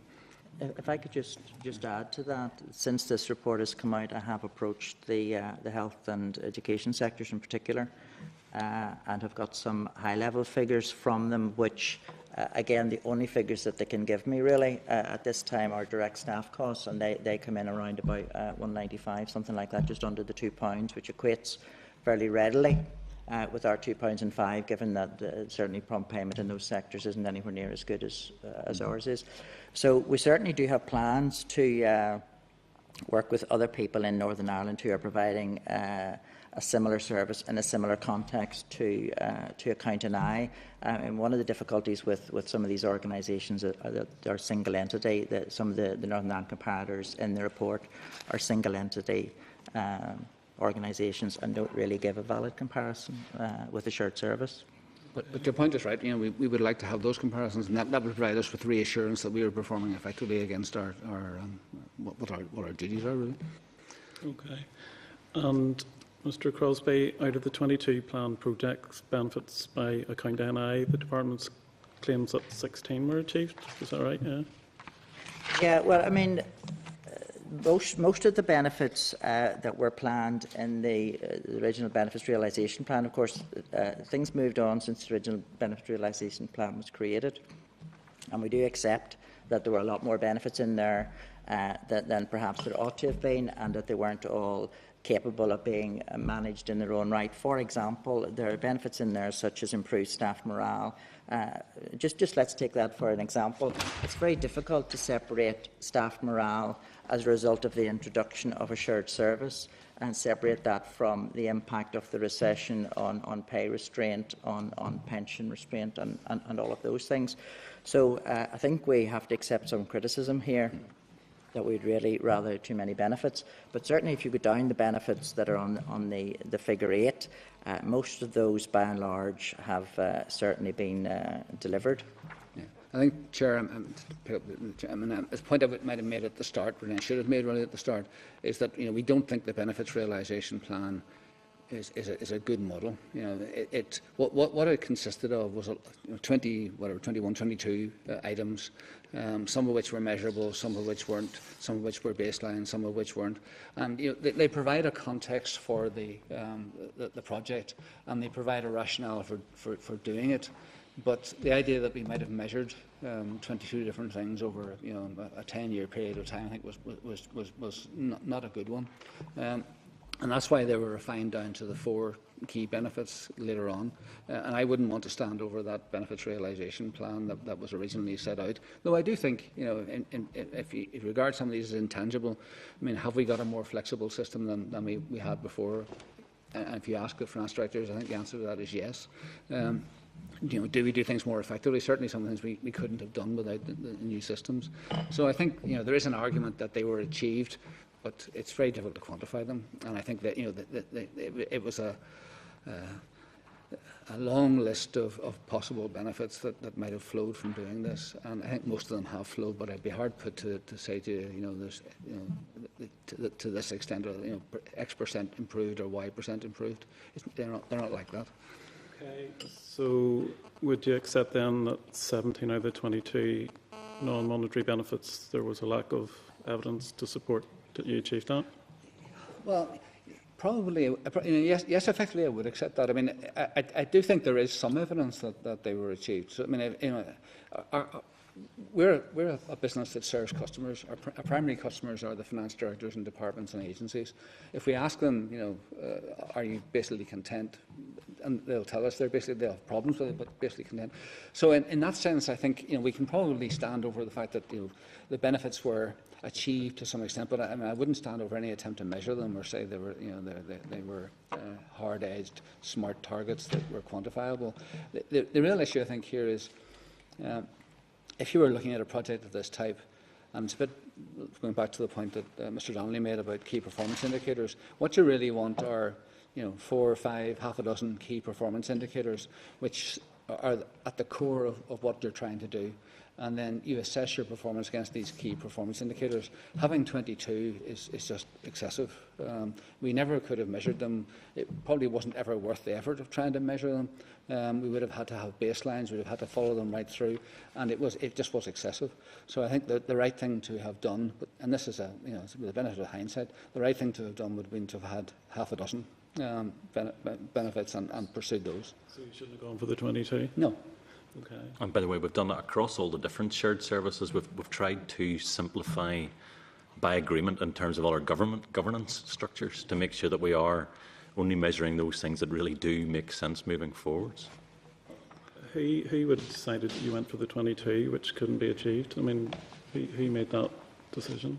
I need to check it out in a minute. I'm assuming it was made, like most things in the public sector, it's made by a group, a committee, rather than an individual. But they were part of the full business case benefits in 2006. It would have been part of that overall business case.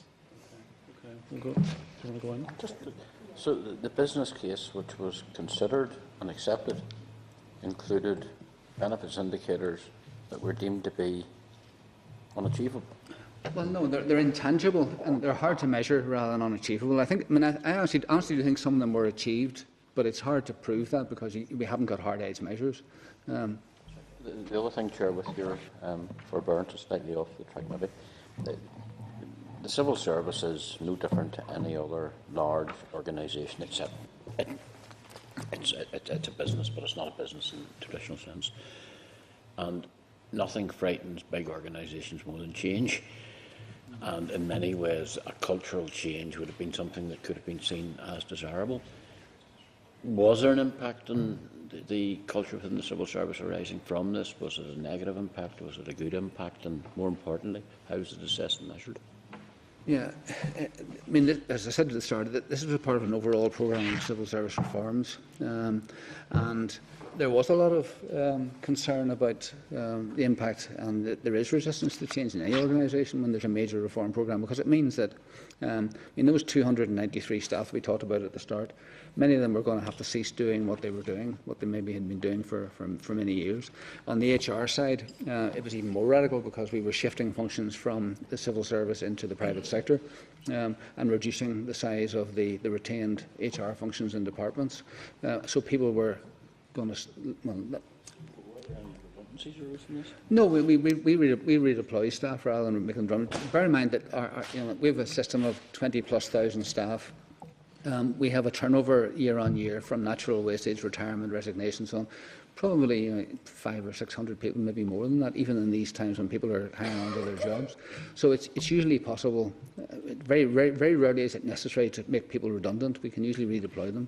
But if you're doing a job and have been doing it and enjoying doing it, and suddenly somebody says to you, "Well, sorry, we're not doing that anymore. We're handing that out to a contractor, or we're centralising it in another organisation," it does cause people some concern at a personal level. We didn't have to make anybody redundant, but it still means people moving out of their usual role. Then salaries are always a primary cost driver. If we've established that we did all this, that anybody that was employed previously doing this, which is now being done by an outside contractor, presumably at a cost, and they just shifted account headings. Yeah, I mean, but what happens is we have the same number of people and we do things differently, and those people can do other things that are hopefully useful. So we redeploy staff to more productive activity. And instead of people doing back office work, that's done largely now through automated systems and we didn't really talk about how we managed to achieve further things, but we have been streamlining our systems, looking at quality improvements within Account NI and the other systems, and trying to make ourselves more efficient. So there are savings made in the system. We are reducing the costs and transferring those costs to other, hopefully more productive activities. Can I come back on your point just on change and culture, because that was a big thing, I think, for the Northern Ireland Civil Service, moving from, if you like, separate accounting organisations towards a single organisation doing things on their behalf.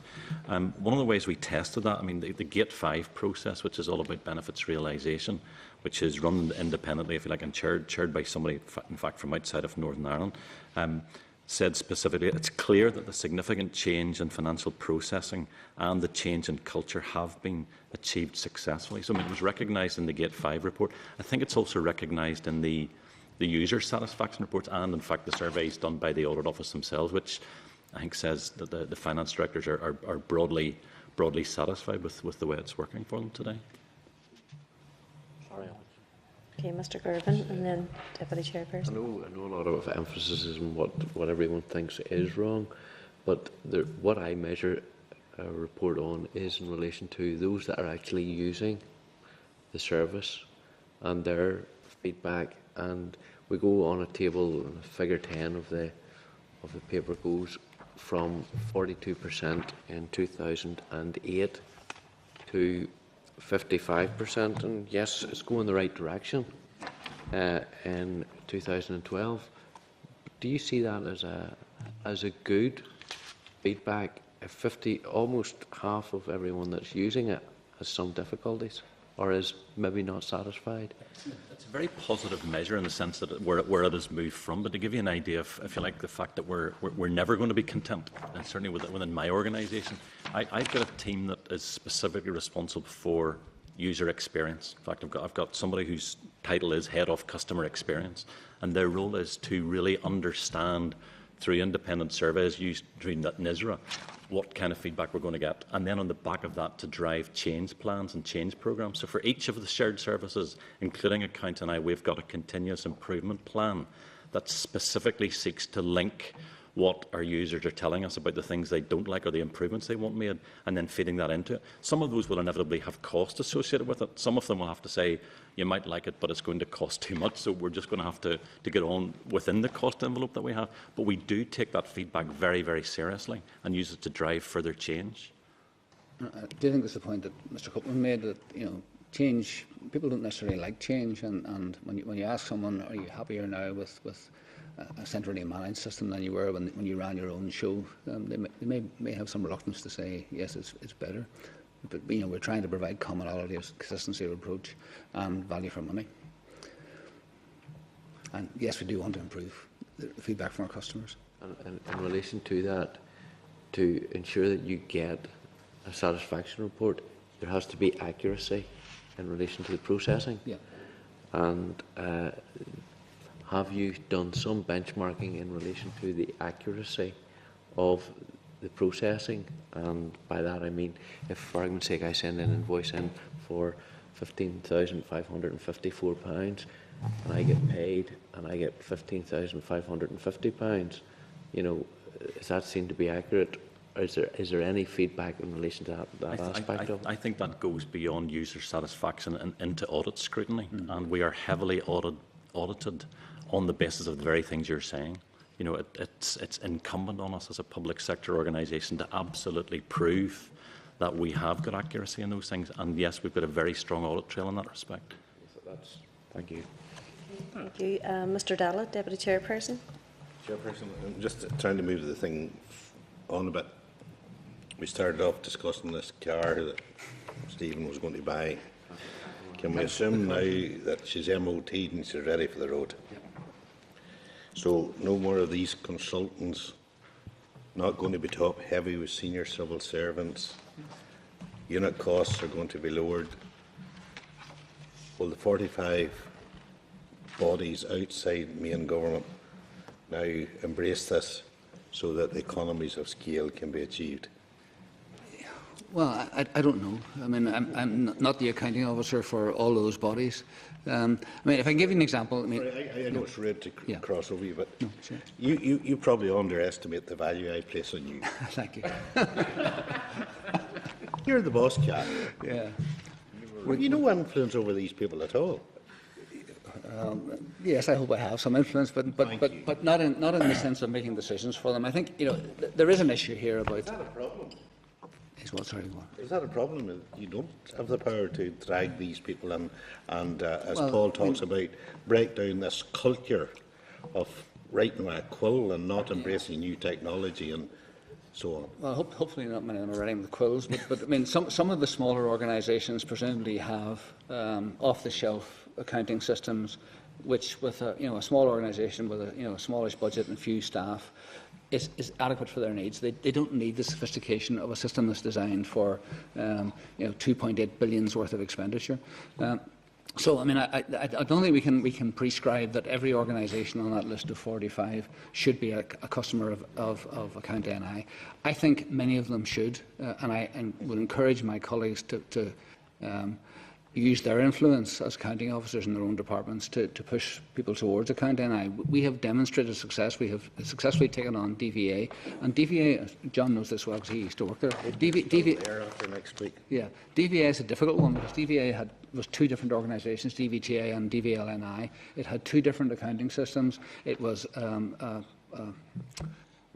of it. The DVTA was a what do you call it? A trading fund. Trading fund. And it's the only it's one. actually only one in Northern Ireland. And they had two different platforms for their accounting systems as well. So we brought on DVA, which was a typically difficult one to do.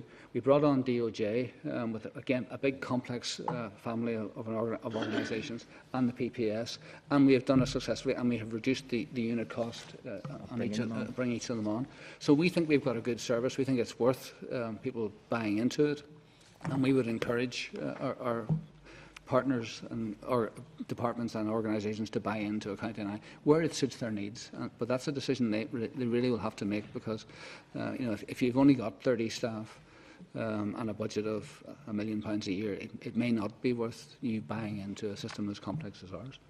Can I just add a little bit to that? Chairperson, I find that very useful, but and I accept that there are small organisations that it's not worth it.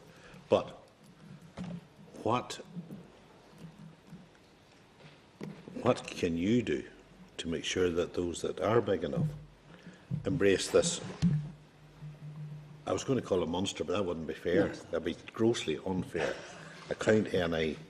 We, in a small part of the world, cannot afford the luxury to have this set up at a cost of £213 million.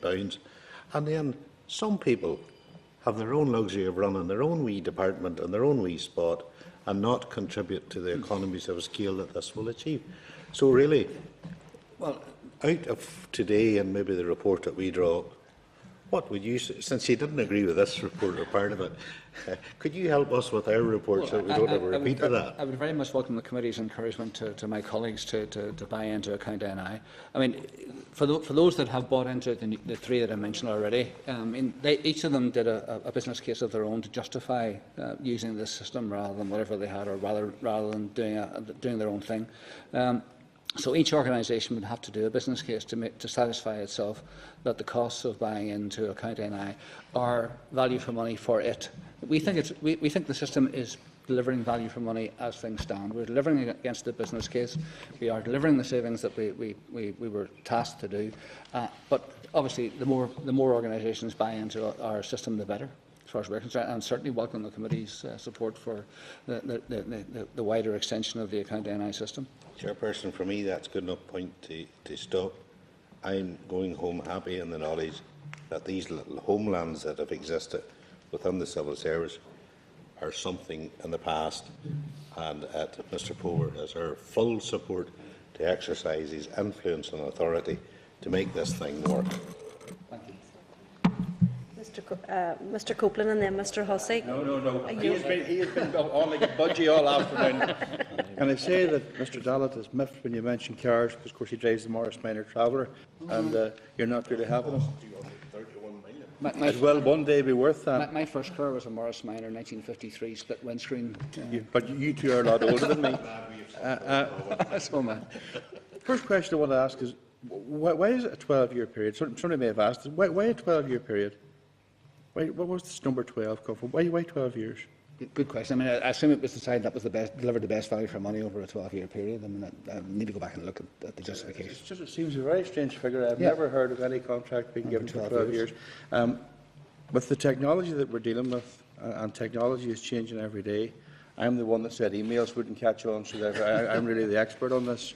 But I do feel that a 12-year contract is very difficult to justify. We then look at Account NI. What departments or groupings, perhaps, within the Northern Ireland Civil Service don't use Account NI? Can I pick up the first plan, maybe move on to the second one as well?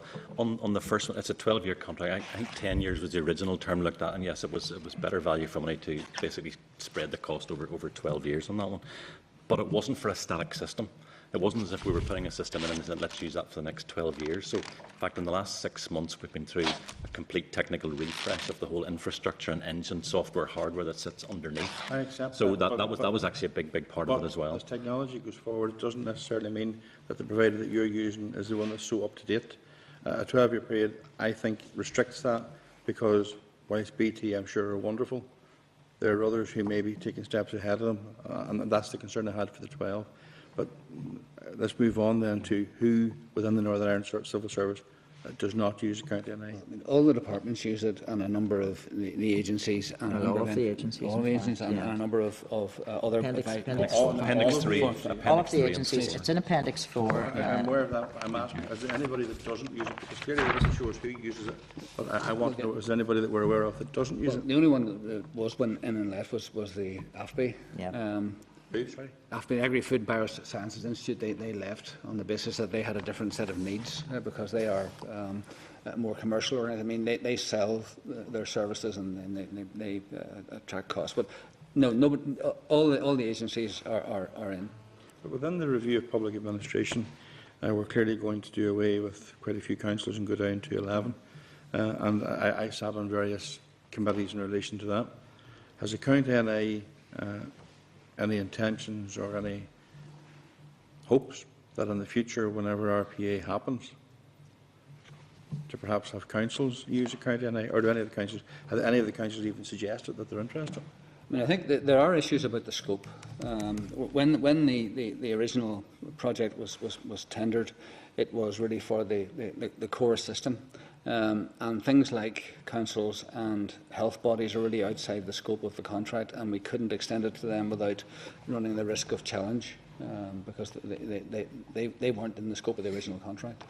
The contract is due for renewal in 2018, and we're already beginning the process of looking at how we get from here to the letting of a new contract for it. Just maybe reassure you that we'll take advantage of technological advance between then and between now and then. And certainly we'll look at the scope, but there are limitations to how far we can extend County NI's coverage. I mean, just in terms of the process for getting more bodies on board, and I mean, again, completely concur with the fact that there is opportunity for the wider public sector in Northern Ireland. We can get better economies of scale for County NI itself, deliver better value for money, and get better visibility of costing for scrutiny purpose. So everybody accepts it's a good thing to do. We do have some procurement obstacles to stop going to some organisations like the councils. There's another bunch of 45 or so listed in Appendix 4, some of whom we're having active conversations with their parent departments on at this point in time to say, do you not think you should be encouraging this organisation to join? I've got a meeting with one of the smaller departments with a number of the arm's length bodies here in NDPBs in the next few days, in fact, just to have that very discussion. I had a discussion with one of the bigger departmental boards yesterday on the same topic of, how can we get your set of arm's length bodies, NDPBs, to join a County NI. So it's an ongoing active process, and we do welcome the committee's encouragement on that one. I find it difficult to accept why we haven't had a service designed for Northern Ireland, full stop, for all our government, local government and regional government. Why the computers in a district council can't speak to the computers in various departments that they deal with on a regular basis. But that's another argument for another day, and that does particularly concern me. I'm still not overly happy with the answer we've been given in relation to the number of staff savings, because basically there seems to have been no savings. There was to be a reduction in staff, but we still have the same number of staff. Is that the case? Or did I misunderstand what you were saying? It depends how you look at this.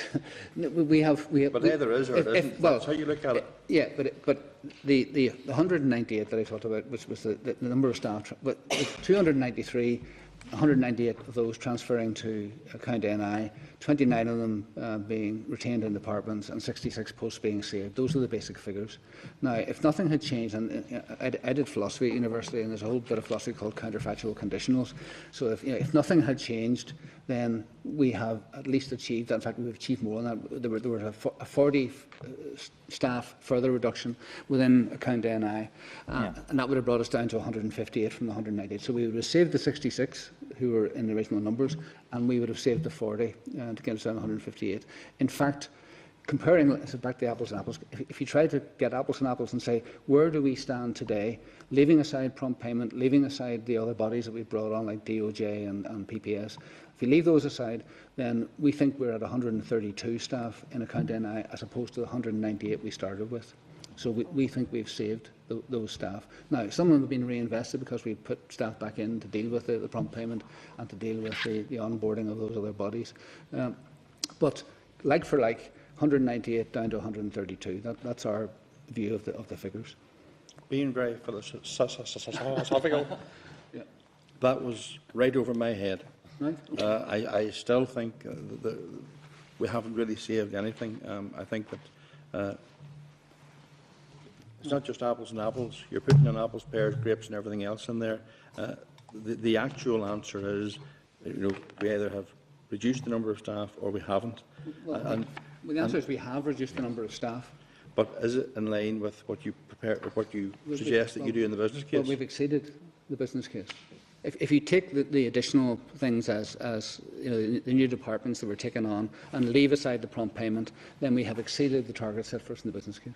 I mean, if you leave aside all the detailed working out, we're happy to write to the committee to break this down, because it's difficult to sort of get across in a meeting. There was a target of 158. This is purely on a like-for-like basis.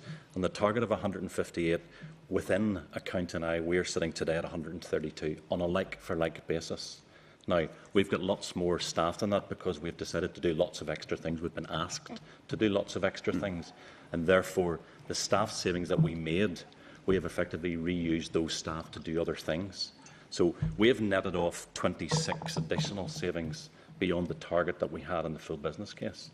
If you then compare that on the departmental side and look at where they're at, they're about 5 down. Again, once you do a netting off like-for-like comparison. So we firmly believe we have overachieved those, and we're happy to break that down and write to the committee on it to show how we work that out. They say seeing is believing on that. I would be happy to see that, see where we go from there. Certainly. Thank you, Chair. Thank you. Just in terms of staff and the consultants, in 2006, the final business case predicted that 72 members of staff would be released from the department to take the project forward to the implementation phase.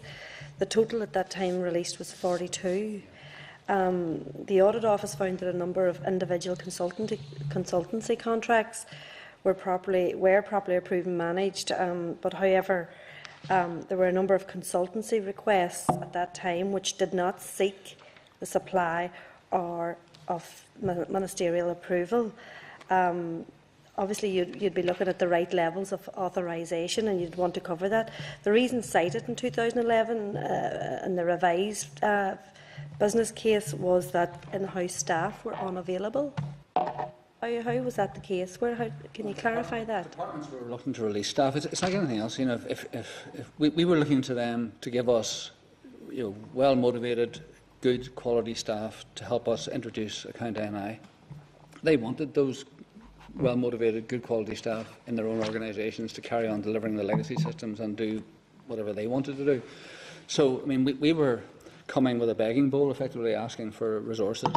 And to be fair, we got 42 out of the 72, but we didn't get the 72 we thought we needed, and that's why. And I mean, I think the report acknowledges the fact that departments, understandably, are reluctant to give up staff to help a new project. I mean, they've got their own priorities, their own pressures, and they certainly don't want to give away resources. Yeah. And that's why we had to buy in consultants. Okay, and how then did some of the consultant requests did not seek supply of ministerial approval? How was it? I need to go back and look at. This was the subject of a previous report, and we talked about this during the review of consultancy. I mean, our view of it is that there may be some extent, but in the main, those things were approved. Some of them may have been approved retrospectively, but they were approved. Ministerial approval was received, supply approval was received. I need to check to be absolutely sure that there isn't. And the Audit Office report does suggest that some of them weren't. I think most, if not all of them, were, but certainly most were. I mean, I think I acknowledged the last time, nobody wants to see consultancy increase from 973,000 to 9.7 million, or 9.6 million, whatever it was. But that was required because of the inability of departments to support the project to the extent it needed to be supported to allow us to do it.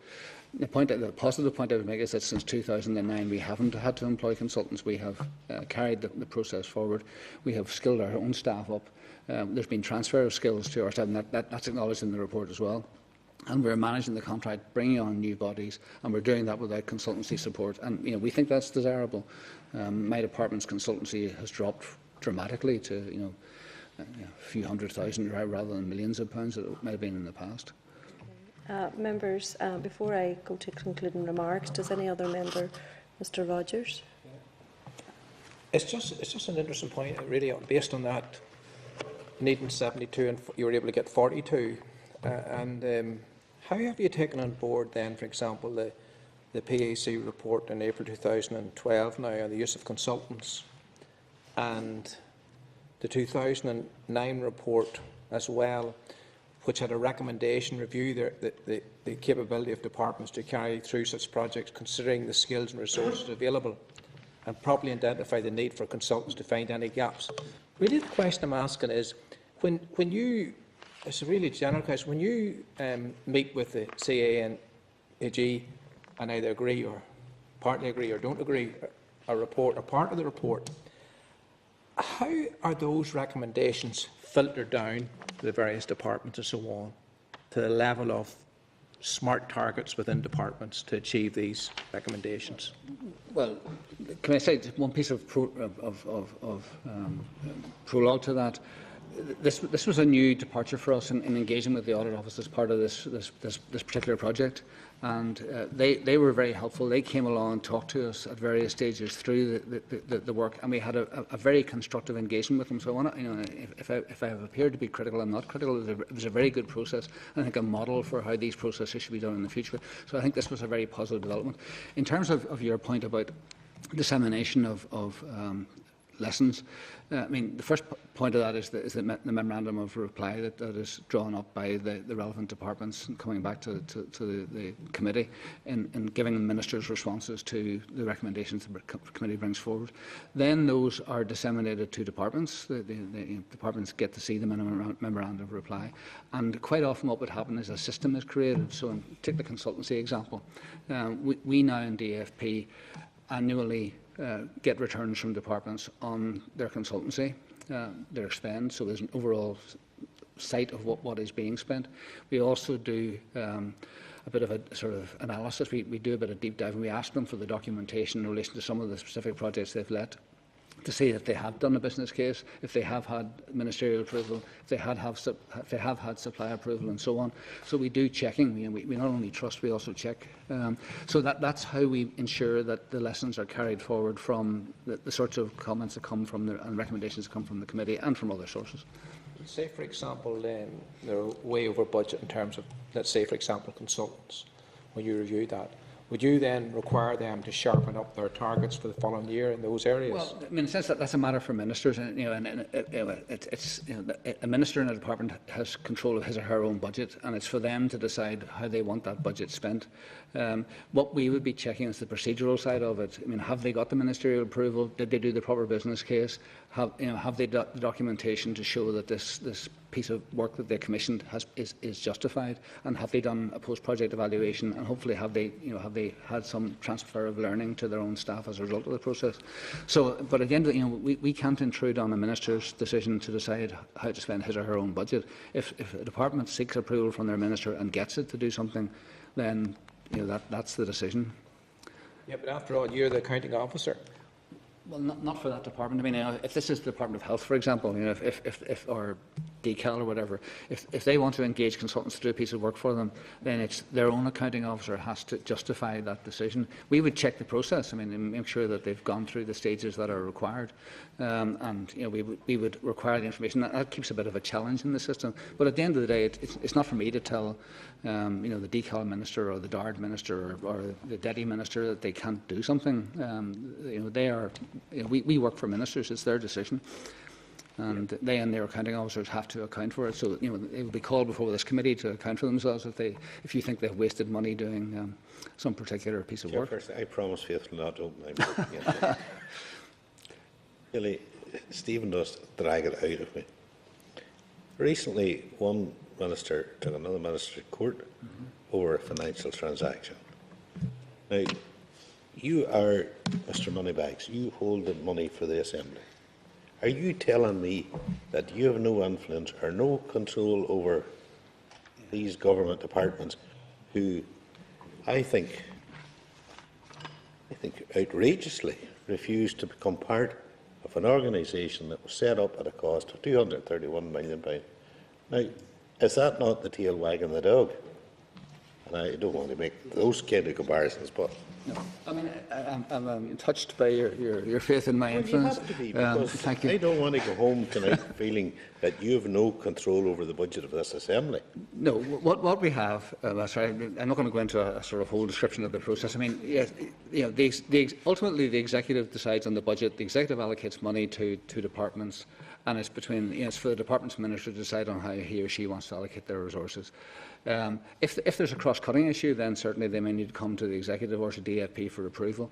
Don't want to go into specifics, but at the end of the day, if the accounting officer in DCAL or DETI decides that they need a piece of consultancy support and their minister agrees with them, then provided they go through the proper processes, we in DFP don't say no, you can't do it. Because that is not our role. We can influence the overall allocation of resources, and we do that through the finance minister working with his executive colleagues. But I'm afraid, unfortunately, I haven't got the power to stop some of these people doing some things. But you might not, maybe power is the wrong word, but You're going to a massive influence to change what Paul said was a culture of working with quills. But I mean, you and the chair know. I've said this at sessions that we've had, that we regard the committee as an ally and an asset to us in trying to enforce good standards of public management of public money throughout the system. I mean that is our role, and that is supported by the Assembly and by the PAC. And therefore, the points we made earlier about you lending weight to our role in this and providing recommendations which we can point to with our colleagues to say we should be doing X rather than Y. That's helpful. But as constitutionally, I'm not capable of intervening in the budget management of any of the other ministers and saying they shouldn't do what they're doing. Satisfied, Deputy Chairperson. Mr. Easton, you want to take one? Finish my questions? Yeah.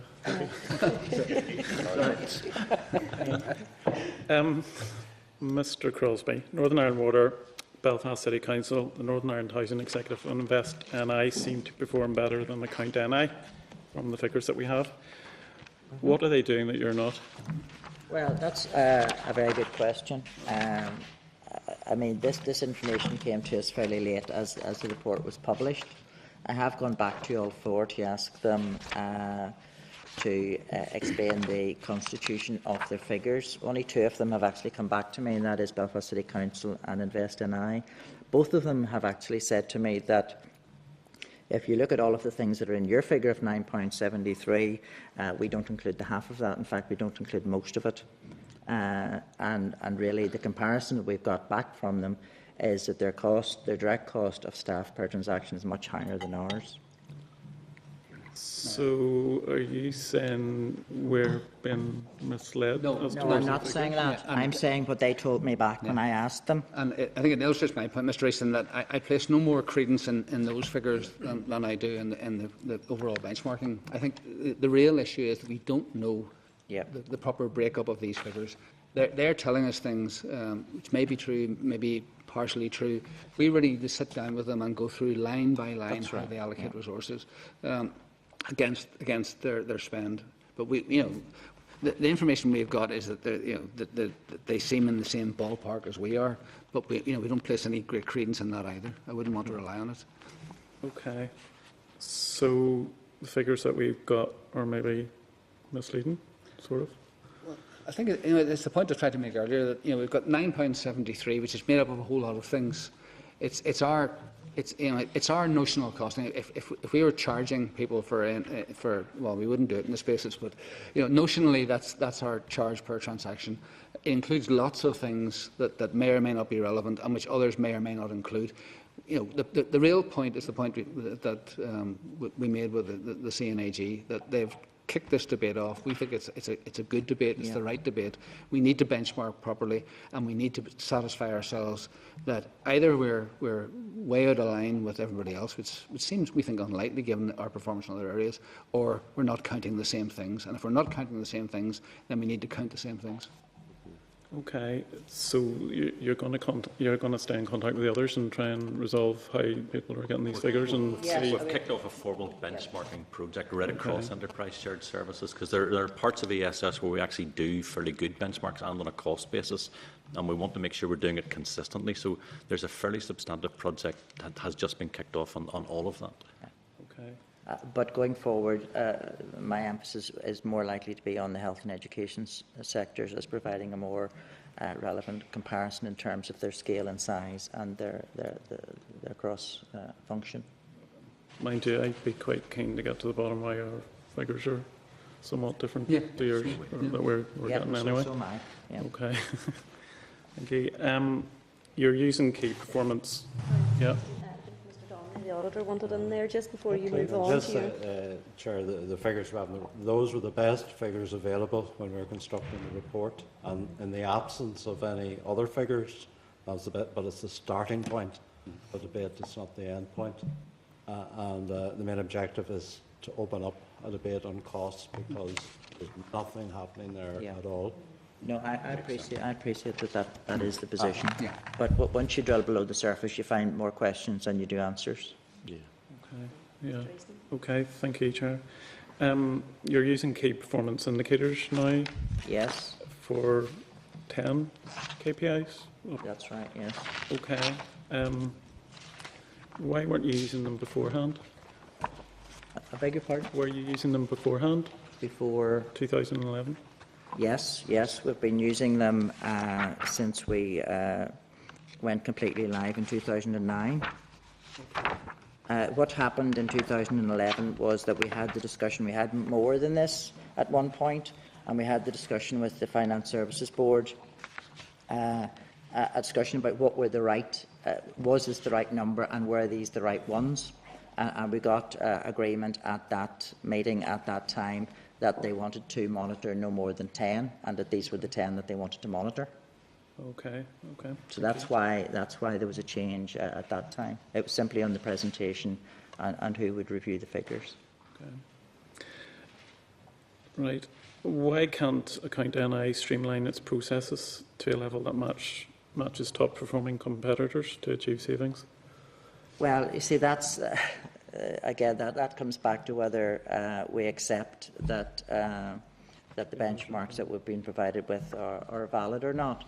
Certainly, on the non-financial ones, Account NI is performing as well or better as than most others, and certainly we have our prompt payment performance is exemplary, and the Audit Office has acknowledged that across the other parts of the public sector in Northern Ireland. And when you do comparisons against the private sector, of course, it's not a requirement that they have to meet and more normally pay in 60 days, as those of you that are connected with that will know. Yeah. I think if you compare one or two of the other ones, like one that is often debated is the time to close the general ledger, which looks way out of kilter with the rest of the world. And there's a very simple answer to that. First of all, the private sector is trying to manage its cash and close its accounts as quickly as possible. We're world class as T+2, where T is today, close your accounts within 2 or 3 days off today. The best that we can get agreement from all of our stakeholders, and remember, we're providing a service to their requirements, is 9 days is the requirement. So we can do much quicker than that, but we're actually providing the service on the basis of their demand on that one. So some of these things don't stand on their own right and just say, well, somebody else can do it in this, you should be able to do it in that. It's based on what the requirements of our customers and stakeholders have. Okay. In terms of staff numbers, is there any reason why Account NI has not monitored wider departmental finance staff numbers? And I note that the number of finance staff within NICS has increased substantially from 1,239 in 2006 to 3,221, a 160% increase. Why is this? Yet the response to the NIAO survey suggests staff numbers have decreased from 916 to 586. Does nobody actually keep proper accounts of the staff numbers? Yeah, you're right. It depends how you count these things. I mean, the first point, do we monitor them? The answer is no, we don't. Okay. I mean, the view was taken that the retained finance functions were a matter for departments. They needed to decide what they needed for their own purposes. I think that is dubious, personally, but that was the line that was taken. In terms of the total number of finance staff, I mean, finance staff do lots of other things. They do budgeting, they do financial control, they do support to boards, they do governance, they do corporate planning, business planning. We have professionalised our finance function over the last 10, 15 years, really. It would have been exceptional to have had properly qualified accountants in our system, and now we have properly qualified accountants. We have modernised our accounting systems. Fiona knows more about this than any of us do. And we have changed the nature of our finance function. The bit we're talking about in Account NI is not that whole range of other things. I mean, there are things that departments will want to do within their own ambit. What we're doing is providing that shared service to enable them to get the transaction side of things and the processing out of the way. And we think we've done that effectively. If you're asking me personally, do I think we should look hard at the way retained finance functions are staffed? The answer is yes. And we're doing a bit of work on that already. But at the end of the day, it's a matter for accounting officers and departments to satisfy themselves that their staffing is appropriate to their needs. And if we were to say to them, you've got 10 staff, you could do with 5, and they do with 5, and then the thing falls over, it's our fault rather than theirs. The accounting officer is the one person who has to come here and account to you and the assembly for the performance of his or her department, his department. And that is a very heavy personal responsibility on accounting officers, and they need to be absolutely sure that they've got the systems and processes in place that satisfy them that they are delivering the services appropriately. But you do agree? I do agree. I think we should rationalise and streamline retained finance functions. Yeah, but we should know how many staff we have. Yeah, well, it depends. It depends on the question you ask. If you ask people one question, you get one answer. If you ask them another one, you get a different answer. So, but I mean, maybe. Yes, sorry, if I can just clarify in relation to the apparent increase in numbers from 1,239 to 3,222, 160% increase. Unfortunately, that's another instance of the basis of the calculation. That's a survey that we complete for HM Treasury every year. Unfortunately, every year HM Treasury have changed the basis of how they want figures reported, between those who are directly related to finance to staff who only have a very small engagement to finance. They're not figures we in the NICS have ever audited or proofed ourselves. So that's why the figures have increased so dramatically during the period. It's just the basis on which HMT has asked us to report staff's engagement in financial transactions. It's not actually any movement in staff numbers, dramatic movement in staff numbers within the NICS, and they're unaudited figures. Okay. Glad to know that's me finished. Thank you. Mr. Gervin. Just to come back on a point, and it's one where if we are not necessarily comparing apples with apples, and in relation to the cost, if we believe that we are, and I'm going to accept that we are there or thereabouts, there should be, and it's to come back on the point John made, should be an operation where we go out to actively attract other departments to come on board here with this. And I'm one of these people that say, if you can actually deliver it cheaper, charge for the service, and the department will make the saving for that. And I'm saying it's just I know it's not a practice within the civil service, but it's something which I actually, because I think everything should stand on its own. Coming from the private sector, I look at it that way. I see if you can get it more effective and you can buy that service in and do it by yourselves, still as part of the Northern Ireland Civil Service, but actually delivering it more efficiently than what it is at the minute. Each and every department having its own people dealing with payments and everything else, and duplicating. I think that there's merit in is actually ensuring that everybody is using the same process and measuring like with like, and trying to sell that as a way forward. Yeah, I mean, I think to some extent we do that. I mean, when we brought on the other DOJ and PPS and so on, I mean, that was at a cost. So they justified it against the business, and to them it was a more efficient way of doing it. They could make savings and do it more effectively by coming in within our system. So they justified it to themselves. We justified it to ourselves by saying, well, we'll do it at what it's going to cost us. So that process you just described does actually work. There's a separate issue about hard charging. And the charging for account NI has been a problematic issue for a long time, and we had a lot of difficulty with departments at the outset in trying to apportion costs. Because if you think about it, we're effectively providing the same service on a different scale, obviously, to a department like DCAL with 420 staff as to DSD with 8,000 staff. Now, how do you charge in a situation like that? Do you charge them all the same unit cost? How do you manage that process? There are issues about charging. It's a reference in the report to hard charging and a preference on the part of the Audit Office that hard charging is a good discipline because it does inculcate the sorts of behaviours you just talked about, looking for value for money and driving down costs and trying to find the most effective and most efficient way of delivering a service. It does, when you're working within our system, it does require creating a bit of a bureaucracy because you're having to estimate your costs and charge those out and issue bills and so on to your customers. There is an issue about how you do that. It's a policy issue that ministers have to decide case by case. But we note the Audit Office's view that this is a good thing. But I think it is a good thing because, affecting in your charges, you actually are making a calculated decision in relation to all of your costs. that you have to run that. It's not just a bottomless pit.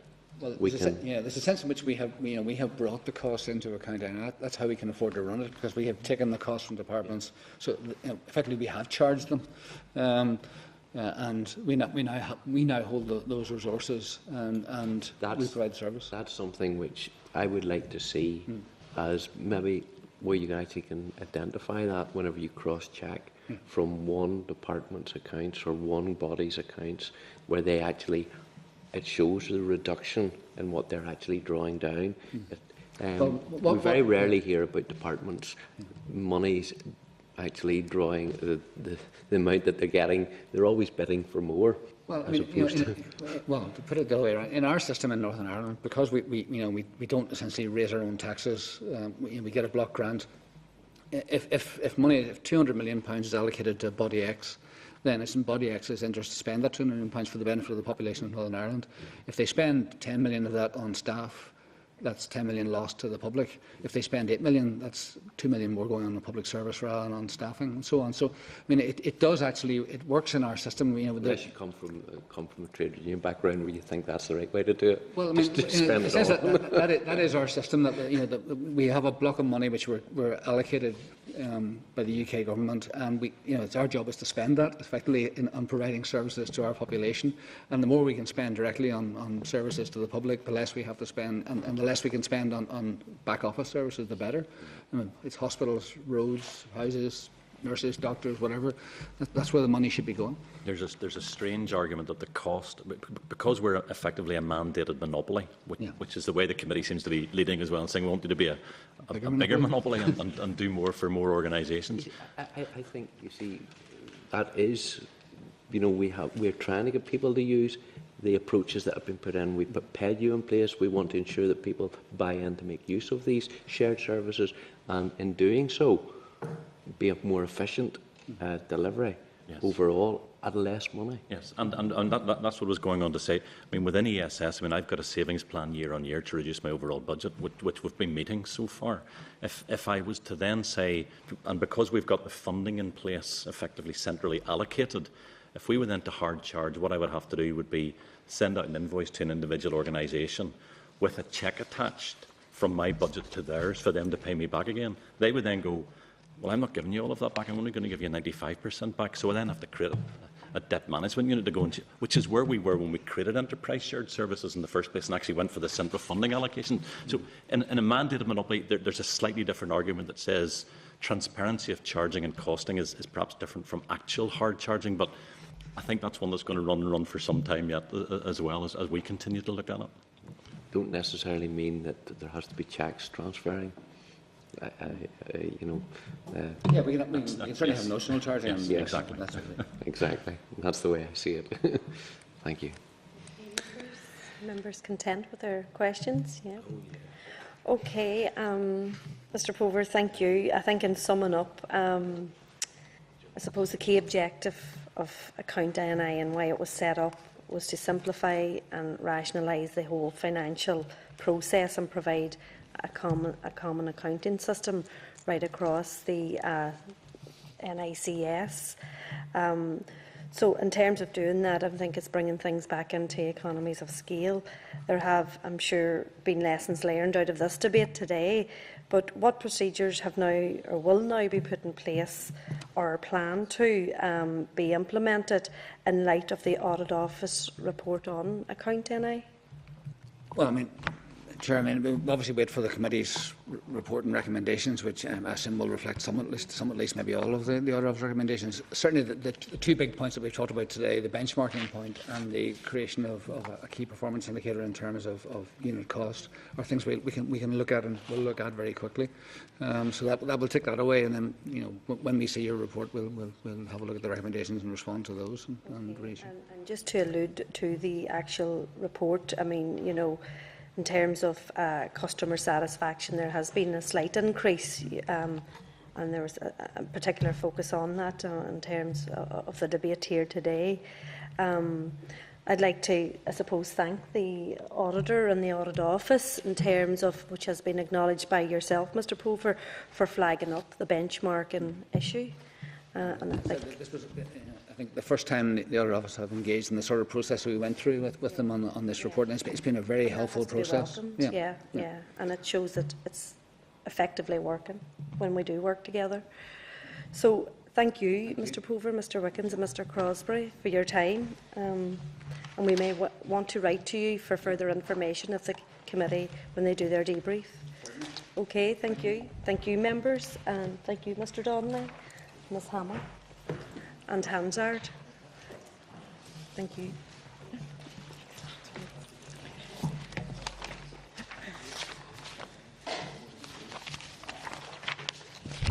Right, Michael.